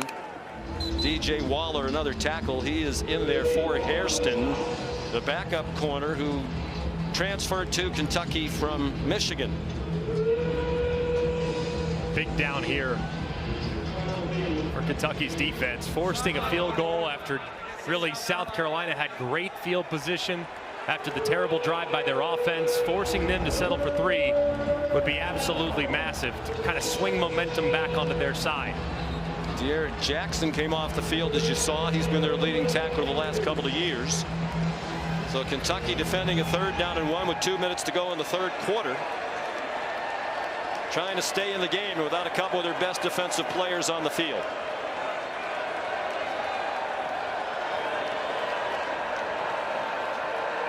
Play clock at 5. Sanders bounces outside and has room. Inside the 5, lunging for the pylon. Touchdown.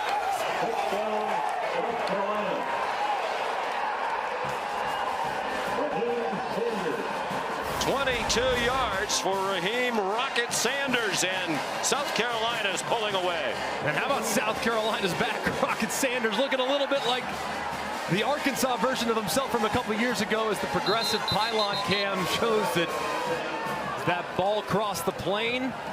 Yes, it does, in the left arm. Great effort there as Rocket Sanders refuses to go down. Doesn't look like any part of his body is down. It's like his left backside starts to get down, but the ball at that point was already extended. So unlikely that there will be anything to see on this review that would overturn the call. And how about the run there on 3rd and short? I think the only question here is, does 1 foot touch the sideline around the 2-yard line there? Right. And where's the ball at that point too? Yeah. The foot is clearly out of bounds there. And then the question was the ball already over the pylon? See it extend here. Foot's out right there. Now sync things up to look as to whether or not that ball has crossed the plane. Now you need to leave the producing to Phil Dean. All right. Yeah, I think he's out before the ball gets to the pylon. Very close, and it of course has to be indisputable video evidence beyond all doubt. I thought it was there. Not to tell Phil what to do again, but I think if they slowed that one down a little bit, his heel is on the line, on the boundary, with the ball still heading toward the goal line. John Allman is the replay official. All right, when is the foot on the sideline? Right there. And the ball, to me, I mean, it's not right down the line, but it doesn't look like he's at the goal line yet. It looks, I agree with you, but is there enough video evidence to overturn? Probably not. Is the challenge that the video replay officials will have. And right there, I can't know for certain whether or not that nose is crossed. And since it was called a touchdown on the field, it's tough to assume they overturn it. But man, either way, very, very close play there. We're taking a very long look at this. Either way, a promising second half on offense for South Carolina. Sanders, one of the best running backs in the country 2 years ago at Arkansas. They rushed for 1,443 yards and 10 touchdowns. For a little bit of context, that's 320 more yards rushing than South Carolina ran for as a team all of last season. Last season was rough as Molly amplified due to the injuries. He had a connection with Dow Loggins, who's the OC here at South Carolina. Loggins spent 2 years on the coaching staff at Arkansas while Rocket Sanders was there. And they need this guy. We asked Dow Loggins yesterday. He threw the ball, he ran the ball only 36% of the time last year. Is that because you had Spencer Rattler and Xavier Legette? Or is it because you had a bad offensive line and not a very good running back group, or both? And he said, really both. Yeah. Now they have a good running back, and they think an improved offensive line. And a quarterback that's very capable with his legs as well. And Still kind of a question mark at wide receiver too, so you would think this offense would certainly revert more towards being a ground and pound attack. Here's David Smith with the verdict.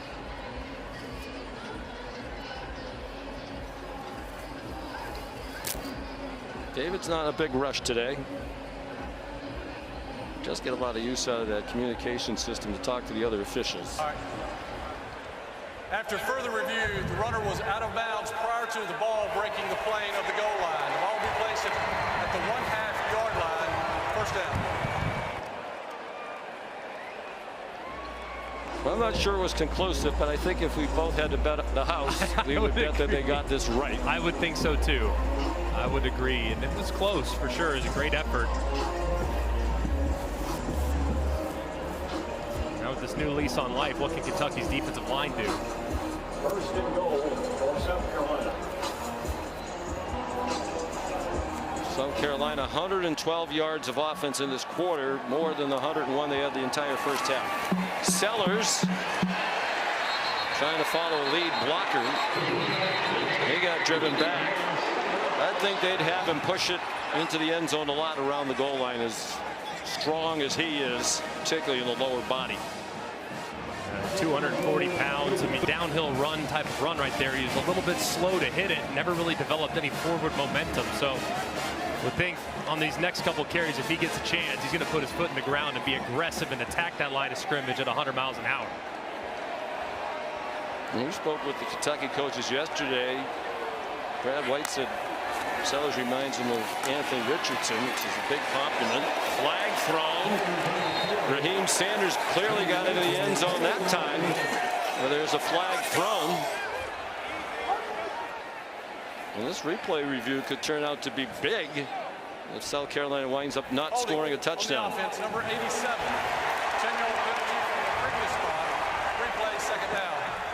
That gave Shane Beamer a headache. Brady Hunt, the transfer tight end out of Ball State. And just a massive play right here. You're going to see Brady Hunt really just bear hug J.J. Weaver. I mean, that left arm all the way wrapped around as Rocket Sanders tries to work to the outside. I mean, just enormous right there. You cannot have a hold on the goal line. You got to do whatever it takes to keep those hands inside. And Shane Beamer looks on in agony as his offense is in a tough spot now.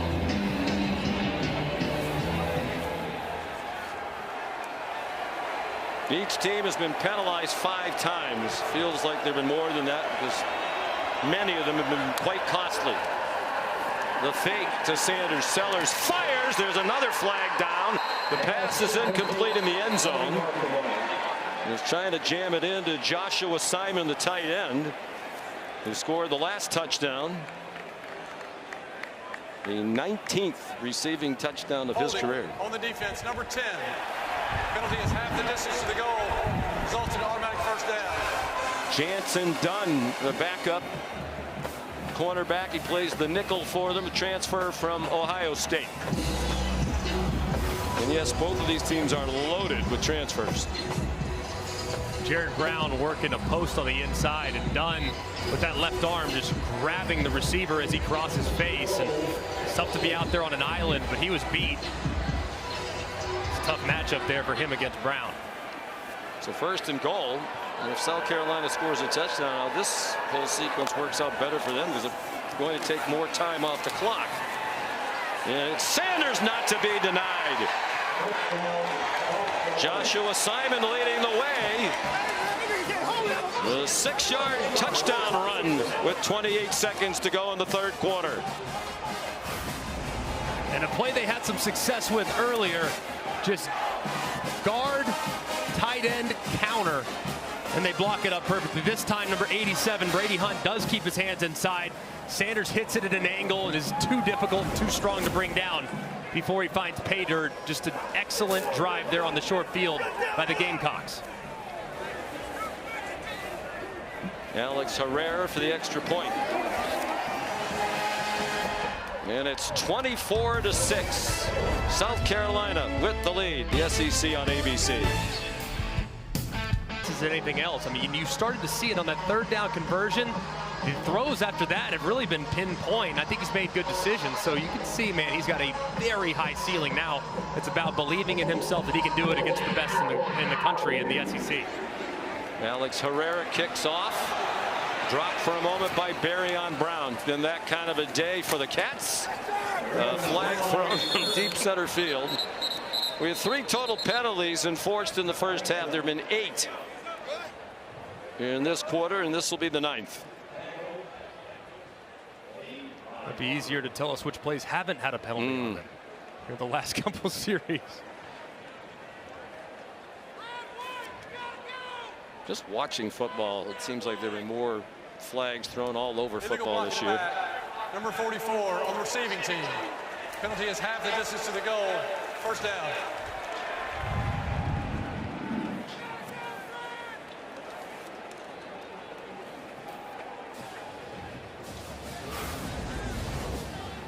And let's go back to the AT&T Connected Cam. This is a 3-man rush on the last drive, and this has been the story of the day. 7 men in protection for Kentucky. 7, tight end and a running back, and yet against a 3-man rush where you have 4 guys that should be helping with the blocking scheme, and yet you still give up pressure in the middle. And that's been the story of the day for Brock Vandagriff. He's been under pressure almost every single time he's dropped back, and I don't care how talented you are, there's nothing you can do when you don't have enough time to survey downfield. They got to pick it up along the O-line.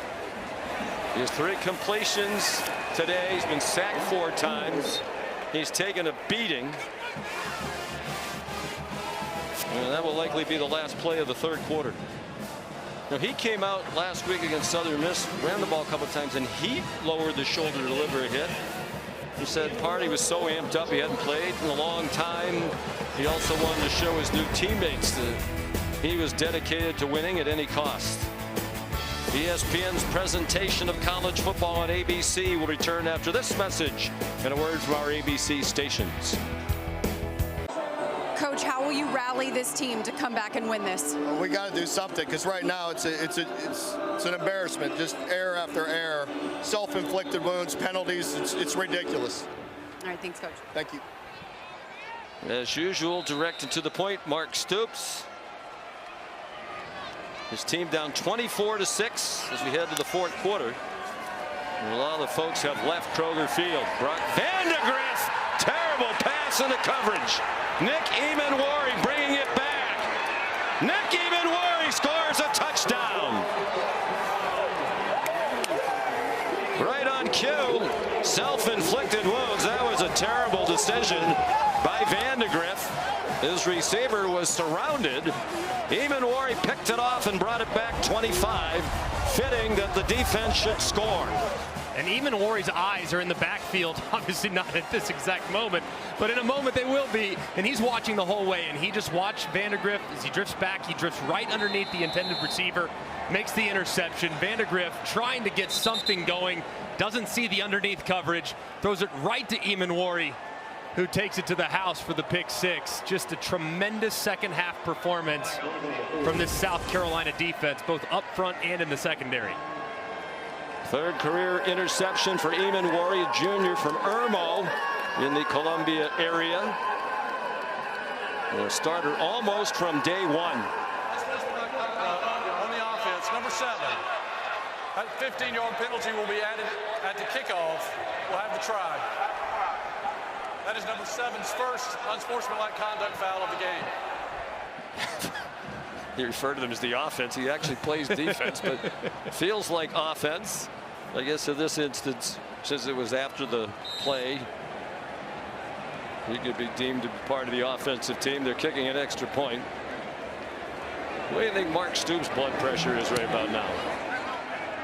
Herrera adds the extra point. How high is to the point where you need to be thinking about getting medical attention because he's about to lose it? I don't blame him. Well, I mean, he can get hot. Yeah, the frustration and the self-inflicted mistakes have to be just beside yourself if you're Mark Stoops. This one had no chance. None. And to throw it back across your body, and I mean, Brock Vandagriff's a 4th-year player, and he's not started a lot of football. He threw some throws last week in his first career start against Southern Miss into traffic. He got away with them. And sometimes when you throw it into traffic last week and get away with them, did have 1 interception, but you learn that can't get away with a lot when you're playing against quality competition. Just the Kentucky faithful have to be shocked with this offensive performance. And they've been put to sleep. Let me ask you this question, though. You're down 24-6 before he throws that. At a certain point, if you're the quarterback, say, you know what? We got to try to do something. Yeah. Even though I know this is a risky throw, what do we have to lose at this juncture? Yeah, I mean, it's perfectly reasonable. I mean, at that point, still a 3-score game. Are you going to get 3 possessions the way that South Carolina's starting to run the football? Probably not, but you don't want to practice bad habits either. I mean, if nothing's there, you don't want to kind of get used to throwing it and trying things, and there's just really no reason to try to attempt that, especially on 1st and 10 deep in your own end. Kentucky has run 8 plays in this half for minus 11 yards, and the defense has now scored a touchdown. Still a gusty breeze here. Temperature still 70 degrees. And a lot of the patrons here have decided to go do something else on this beautiful day. Maybe sneak in an emergency 9.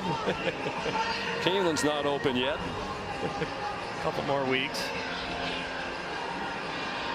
Minus 11 will get you heading to the exits. And it doesn't even account for the hidden yardage that was lost as well. I mean, 4 straight penalties leading to minus nearly 50 yards of offense. Rivera squibbed it down the field.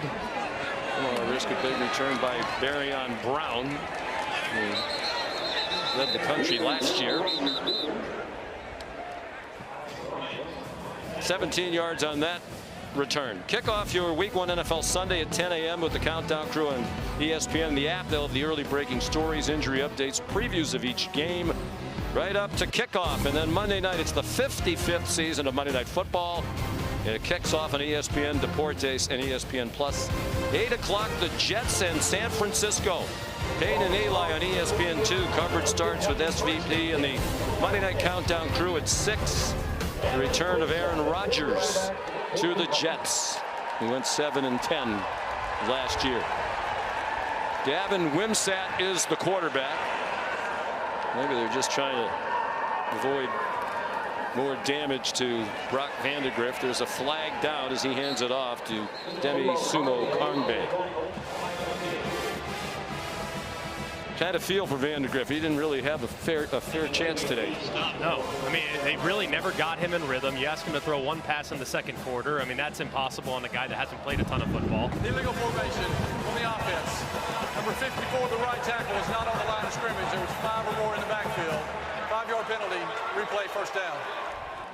There was a point too where Vandagriff was under pressure pretty much every single time he dropped back. I mean, just about the whole day. He did not complete a pass after 7.5 minutes into the 1st quarter. The last completion was midway through the 1st quarter. 7 penalties, minus 11 yards. About as ugly a performance as there can be. There's another flag down. Sumo-Karngbaye has actually rushed for about 400 yards today, but about 320 has come back on penalties, it seems. That one's 26 if it stands. Illegal formation. Wow. On the offense. Number 54, the right tackle, is not up on the line of scrimmage. Therefore, there was 5 or more players in the backfield. 5-yard penalty. Replay, first down. I know this is a point of emphasis. Clearly it was watching some of these NFL games, including the great Ravens-Chiefs game the other night, but it's going to make football unwatchable.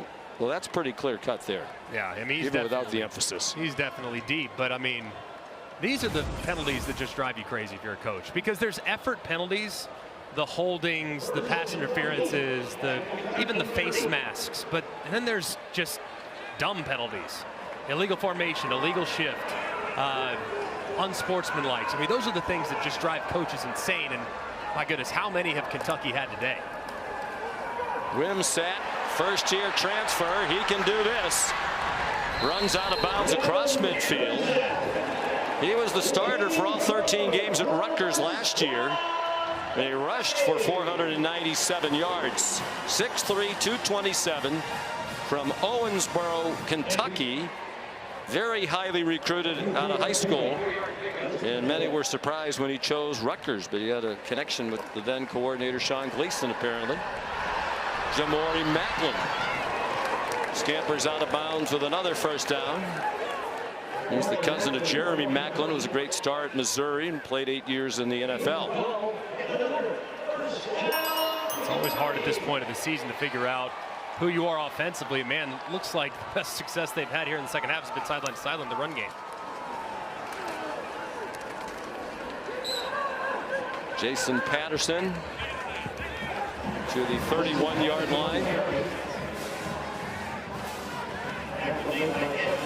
There are some substitutes in on the defense. As you might expect, Gilbert Edmond made the tackle. He's back at South Carolina. Started his career in Columbia, transferred last year to Florida State, and then came back. Wimsatt to the sideline. Catch made for a short gain. Brought in by Dane Key. They do have 3 receivers, Greg, on this team who have 1,000 career receiving yards. In Key, Barryon Brown, and Macklin. Can they get them the ball? Can they block long enough? Yeah, they have good weapons, but man, the pass blocking has certainly left something to be desired. Well, this will be the start of a quarterback controversy. Certainly has the earmarks of it. And Vandagriff wishing that some of the starters weren't on the field when he was in there. Wimsatt taken down from behind by Debo Williams. I know there will be a strong reaction like that. I don't know if that's entirely fair. I mean, Vandagriff dropped back to throw it 15 times today. It was under pressure 9 out of the 15. And the 2 that he wasn't were short throws. So just you can't get a fair or proper evaluation of what your quarterback can be if you're not giving him enough time to survey the field. Yeah, Martin Scott dropped Sumo-Karngbaye for a loss. Vandagriff, very highly recruited out of high school in Georgia. Part of that incredible 2021 high school quarterback class. Included 3 players who were drafted in the top 10 picks of the most recent NFL draft. Second and 12, under 11 minutes to go. And another Kentucky penalty. 75 on the offense. 5-yard penalty. Still second down. Eli Cox. Here's that high school class that we were talking about from 2021. Headlined by Caleb Williams, Drake May, and J.J. McCarthy, all taken in the top 10. And still playing college football, this bunch. Vandagriff was just about as highly regarded as any of them.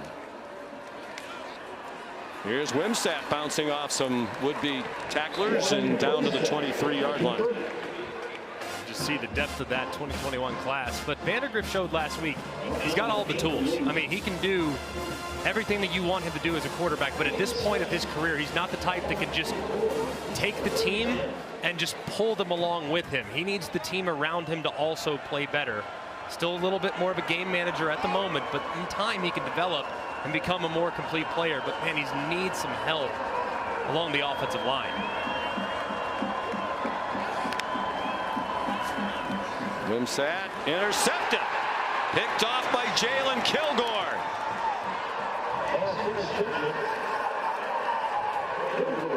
And again, talking about the Kentucky struggles on offense for Mark Stoops. Give this defense credit. They are terrific at every level. Plenty of talent, more depth than they've had in the past. Second interception of this season for Kilgore. He brought it back 14 yards. Dominating in both weeks. Last week against Old Dominion and today here against Kentucky. Under 10 minutes to go. Juju McDowell, the ball carrier. Deion Walker made the tackle. Gain of 4. SEC football continues tonight on SEC Network. 7:45 Houston against number 15 Oklahoma. Download the ESPN app or go to ESPNplus.com/schedule to watch all the action.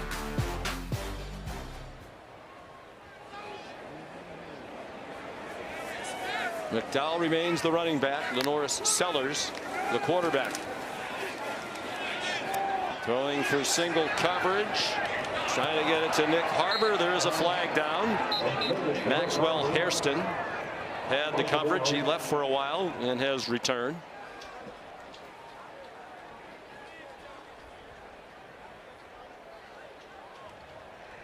Pass interference on the defense. Number 11. 15-yard penalty from the previous spot. Automatic first down. Zion Childress called for the penalty. Well, Nick Harbor is an intriguing football player, dual sport athlete, great track athlete, 6'5", 235. There's many in the fan base for the Gamecocks who would like to see him get more involved. And I think that I understand, because he's great on the video game. He's elite speed, elite size, game-changing guy that gets off the bus. But at this point of his development, he's still a bit of a work in progress. He's not a guy that's played a ton of receiver. He played defensive end in high school, played a little bit of tight end, but didn't necessarily want to gain the weight because that would have an impact on his performance on the track. So he's a full-time wide receiver and still learning the position, the nuance of the position. So in time, the staff has done a great job with wideouts in the past, but he, at this point, is not ready to be an alpha dog wide receiver, but the skill set is there.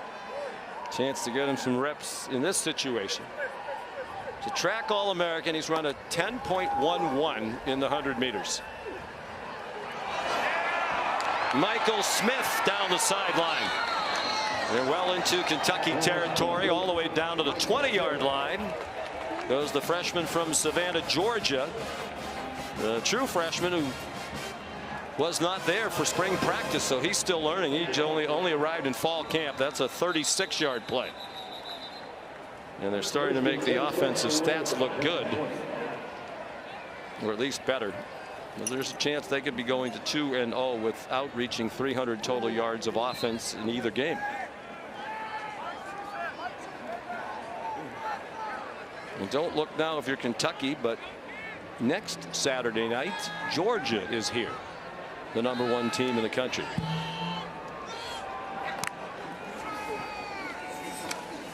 Juju McDowell with another flag down. And a helmet off. Kentucky, by the way, was flagged for 1 penalty in the first half. They're now up to 11. Really uncharacteristic, it feels like, too. I mean, this team is a team that always seems to do kind of the little things, and feels like a group that can kind of grind on you, and they've really developed offensively the last few years. But man, this is really uncharacteristic. The offense, number 75, 10-yard penalty from the previous spot. Replay, first down. Cason Henry, the right tackle, one of the reasons they think their offensive line should be better this year. He's back healthy. He got injured in their opener last year against North Carolina. Oscar Attaway III has come in at running back, a transfer from North Texas. South Carolina brought in 21 transfers this year. Kentucky 15. Attaway dumped immediately by Alex Afari Jr. The loss of 1. So South Carolina is going to win its SEC opener for the first time since 2017 against Missouri. They had lost 6 straight conference openers, which was the longest for the Gamecocks since they entered the conference in 1992, and the second longest active streak behind Vanderbilt's 12 straight season opening SEC defeats.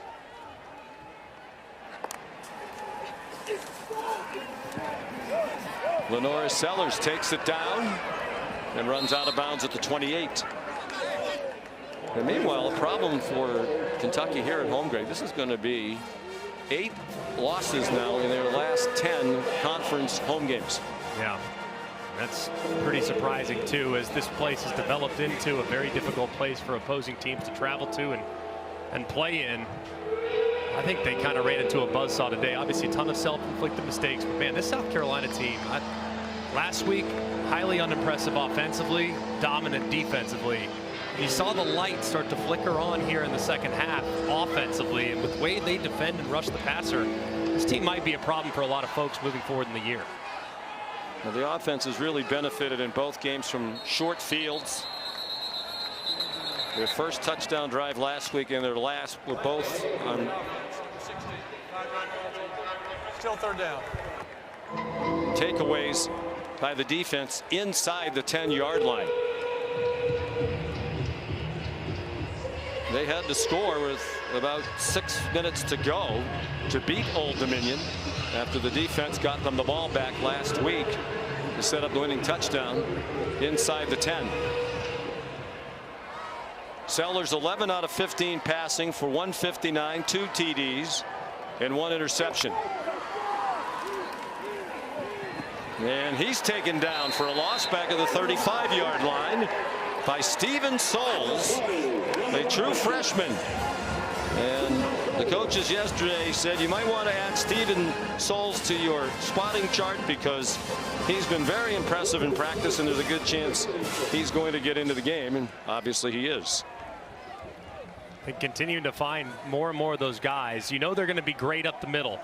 For sure. Deion Walker's going to continue to play at an all SEC, all-American caliber level.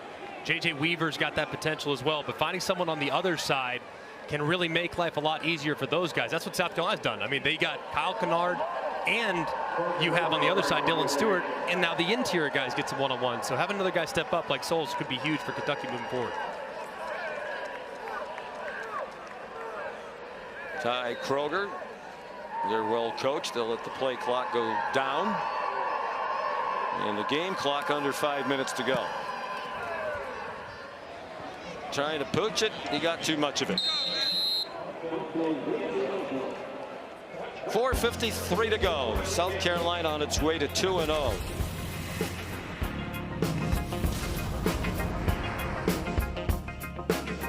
Defense ruling for South Carolina today. Nick Eamon-Wari with a pick 6. 2 great weeks back-to-back for that South Carolina D. Last week against Old Dominion, 4 takeaways, kept giving the offense short fields, 5 sacks. Today only 4 sacks, but Kentucky's only attempted 12 passes. They stopped trying, or that sack total will be a lot higher. Jason Patterson, the ball carrier. So where do we think South Carolina is, Greg, in year 4 now under Shane Beamer? And is this really feisty and talented defense good enough to make them a surprising contender in the conference? Well, I think contender feels like maybe a bridge too far, but I tell you what, I don't want to be a contender and see South Carolina on the schedule now. With those guys off the edge defensively, man, they are a handful. Now, it's about the offense. Can they kind of get up to speed and complement that defense? Because they're going to cause a lot of problems for teams in this league with how they can rush the passer and put a lot of pressure on that position. Patterson again.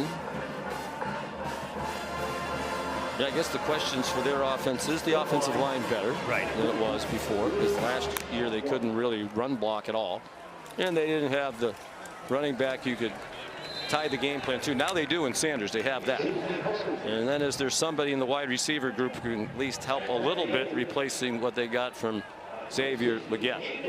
Yeah, I mean, I think a lot of it for them too. I mean, they have good speed and weapons on the perimeter, but who's that guy that's going to go and win that 50-50 ball? Is it Nick Harbor? Because at this point, I don't know if it is, but can Jared Brown do that? Can Dre Jacobs do that? That's what they got to identify, are those guys that can win against big corners that are physical and could potentially knock them off their routes. Because it's not a very big core. It's a group that's more catch and run, and that might be something that'll be challenging as they move forward. Even the third-string defensive tackles are putting pressure. That was big Monkel Goodwine, number 44, who was in pursuit of Wimsatt, forced him to throw it. Here's a transfer from Alabama. Wimsatt stayed on his feet, got very close to the first down marker. And he did get it with an 11-yard gain. South Carolina defense reminds me a little bit of the defense that Missouri had when they first joined the league. They ended up actually going to consecutive SEC championships because they had two bell cow defensive ends that were off the charts good. One Shane Ray, Michael Salmon. Those guys just wrecked the game almost every single week for the opposing offense, and that's kind of how the South Carolina defense is structured. Really good up front with two guys that can completely take over. There's Clayton White, certainly helps as well. He's in his 4th year as defensive coordinator. A lot of continuity within the system and a lot of veteran players who have been in that system.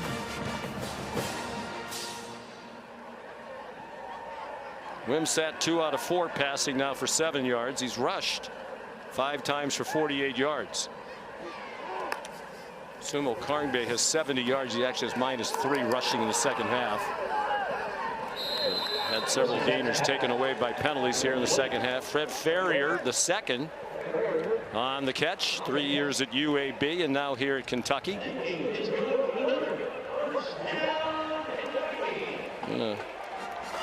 Big test upcoming for South Carolina back in Columbia next Saturday when LSU comes to town to Williams-Brice for the first time since 2008. 2-minute timeout. Or the 1:59 timeout. It's still a work in progress. Sean, Greg, Molly, back to you. Well, another head-scratching early season loss for Marcus Freeman and the Irish. Marshall went in there a couple of years ago. Perion Brown dropped by Kelvin Hunter. True freshman making his debut. Here's the college football rankings brought to you by Verbo. Yeah, goodbye Notre Dame from the top 10. Goodbye Michigan as well. And very impressive win for Texas. Very, very impressive.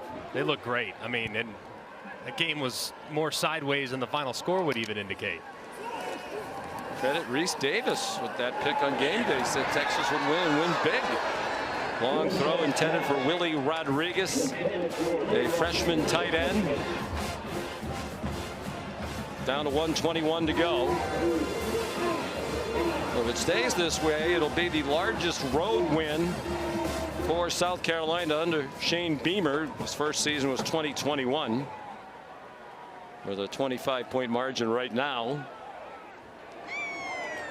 It'll be their 3rd SEC road win in 4 seasons under Beamer. Here's another flag, and Wimsatt is taken down. Another sack for this South Carolina defense with the subs on the field. Holding on the offense, number 69. That penalty is declined. 4th down. Monkel Goodwine in on the sack.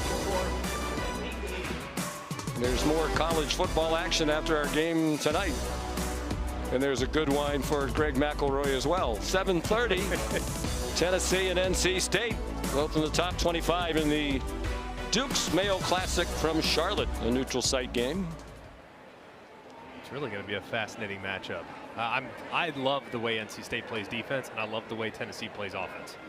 I mean, it's just going to be awesome to see Tony Gibson and that defensive coordinator and that staff on NC State's defensive side against Josh Heupel on the offensive side. It's going to be an amazing cat and mouse game. And can you pronounce Nico's name for me again? Nico Iamaleava. Iamaleava. Good for you. Willie Rodriguez could not make the catch. 1 minute to go. The celebration has already begun on the Gamecock sideline. As a kid, he was on the sideline with his dad at Virginia Tech. That's his son Hunter, enjoying the experience of victory on the road. And it doesn't get any easier with the schedule going forward. We talked about it earlier. If you're going to have a big year, these are the kind you have to win, and they're going to win this one convincingly. They go to Alabama, to Oklahoma. Ole Miss isn't bad. And of course, next week will be another really good barometer now against an LSU team that's still in the top 20 even after the opening defeat. Yeah, and we're going to find it. We know LSU's got a great offensive line. That's been their strength for a couple of years now, and we're going to find out just how good this pass rush is. So it's going to be a great test for them next week, but they get it in the friendly confines there at Williams-Brice. And tell you what, you woke Ole Miss and Missouri up knowing that you got to travel up there as well later in the year. Feels like an important year for Shane Beamer. The first 2 were terrific, 7-6, and then an 8-5 last year. A step back to 5-7. But year 4 off to an excellent start. They go to 2-0, 1-0 in the conference, and they make history. They are the first team to be in first place in the 16-team Southeastern Conference. They'll be in first place all by themselves, because this is the first and only SEC game of this week in this season so far. Here's Molly. Coach, you told us before the game this defense felt doubted and overlooked going into this one. What kind of statement did they make today with yet another dominant performance? An unbelievable statement by our defense, but an unbelievable statement about our entire program. You know, there was a perception out there about our team this week, but it wasn't reality. And we knew what kind of team we have. There were some lazy narratives out there this week about this team. And we got a bunch of tough, gritty young men, starting with our quarterback. Offense, defense, special teams, everybody did it today, and that's a team win. We got 74 players up here, but we got 120 guys on our football team. And there's a bunch of guys in Columbia right now watching this on TV, and I want them to know that they are a huge part of this. The scout team, everybody involved with our program made a statement about what Gamecock football is about today. You mentioned Lenora Sellers with his first SEC road win. What kind of progress did you see from him and your offense week 1 to week 2? We got better, and the exciting thing is we can be so much better.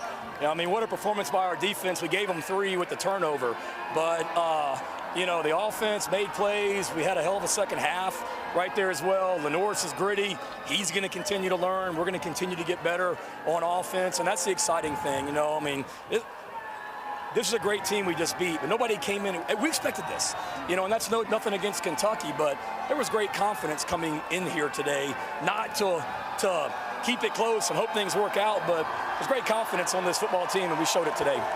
If your defense continues to dominate and your offense progresses the way that it should, what can this year's South Carolina team accomplish? I think we got all the ingredients. So many of my dad's teams at Virginia Tech he had back in the day. Great defense, great special teams. Offense kind of will continue to get better as the year goes. But, I mean, we came up here, we started, I think, 3 true freshmen on offense today, a redshirt freshman quarterback. We got a defense, a veteran defense that I think people have forgotten about going back to last year. We played pretty good defense down the stretch last year, and we started out this season with pretty good defense. And, you know, it wasn't great last week against Old Dominion, but we got better as a team this week, and we'll continue to get better, and we need to be a lot better next Saturday at high noon against LSU, and we need Williams-Brice Stadium freaking rocking next Saturday at 12 noon. All right, thank you. Congratulations on the win, Coach. Thanks so much. Got his talking points in. And his daughters would like his attention now as well. Very impressive win for South Carolina. They go to 2-0. Final score here in Lexington. The Gamecocks 31. The Kentucky Wildcats 6. Now for our great crew, led by our producer Phil Dean, our director Scott Johnson. For Molly McGrath and Greg McElroy, Sean McDonough saying so long from Lexington, Kentucky.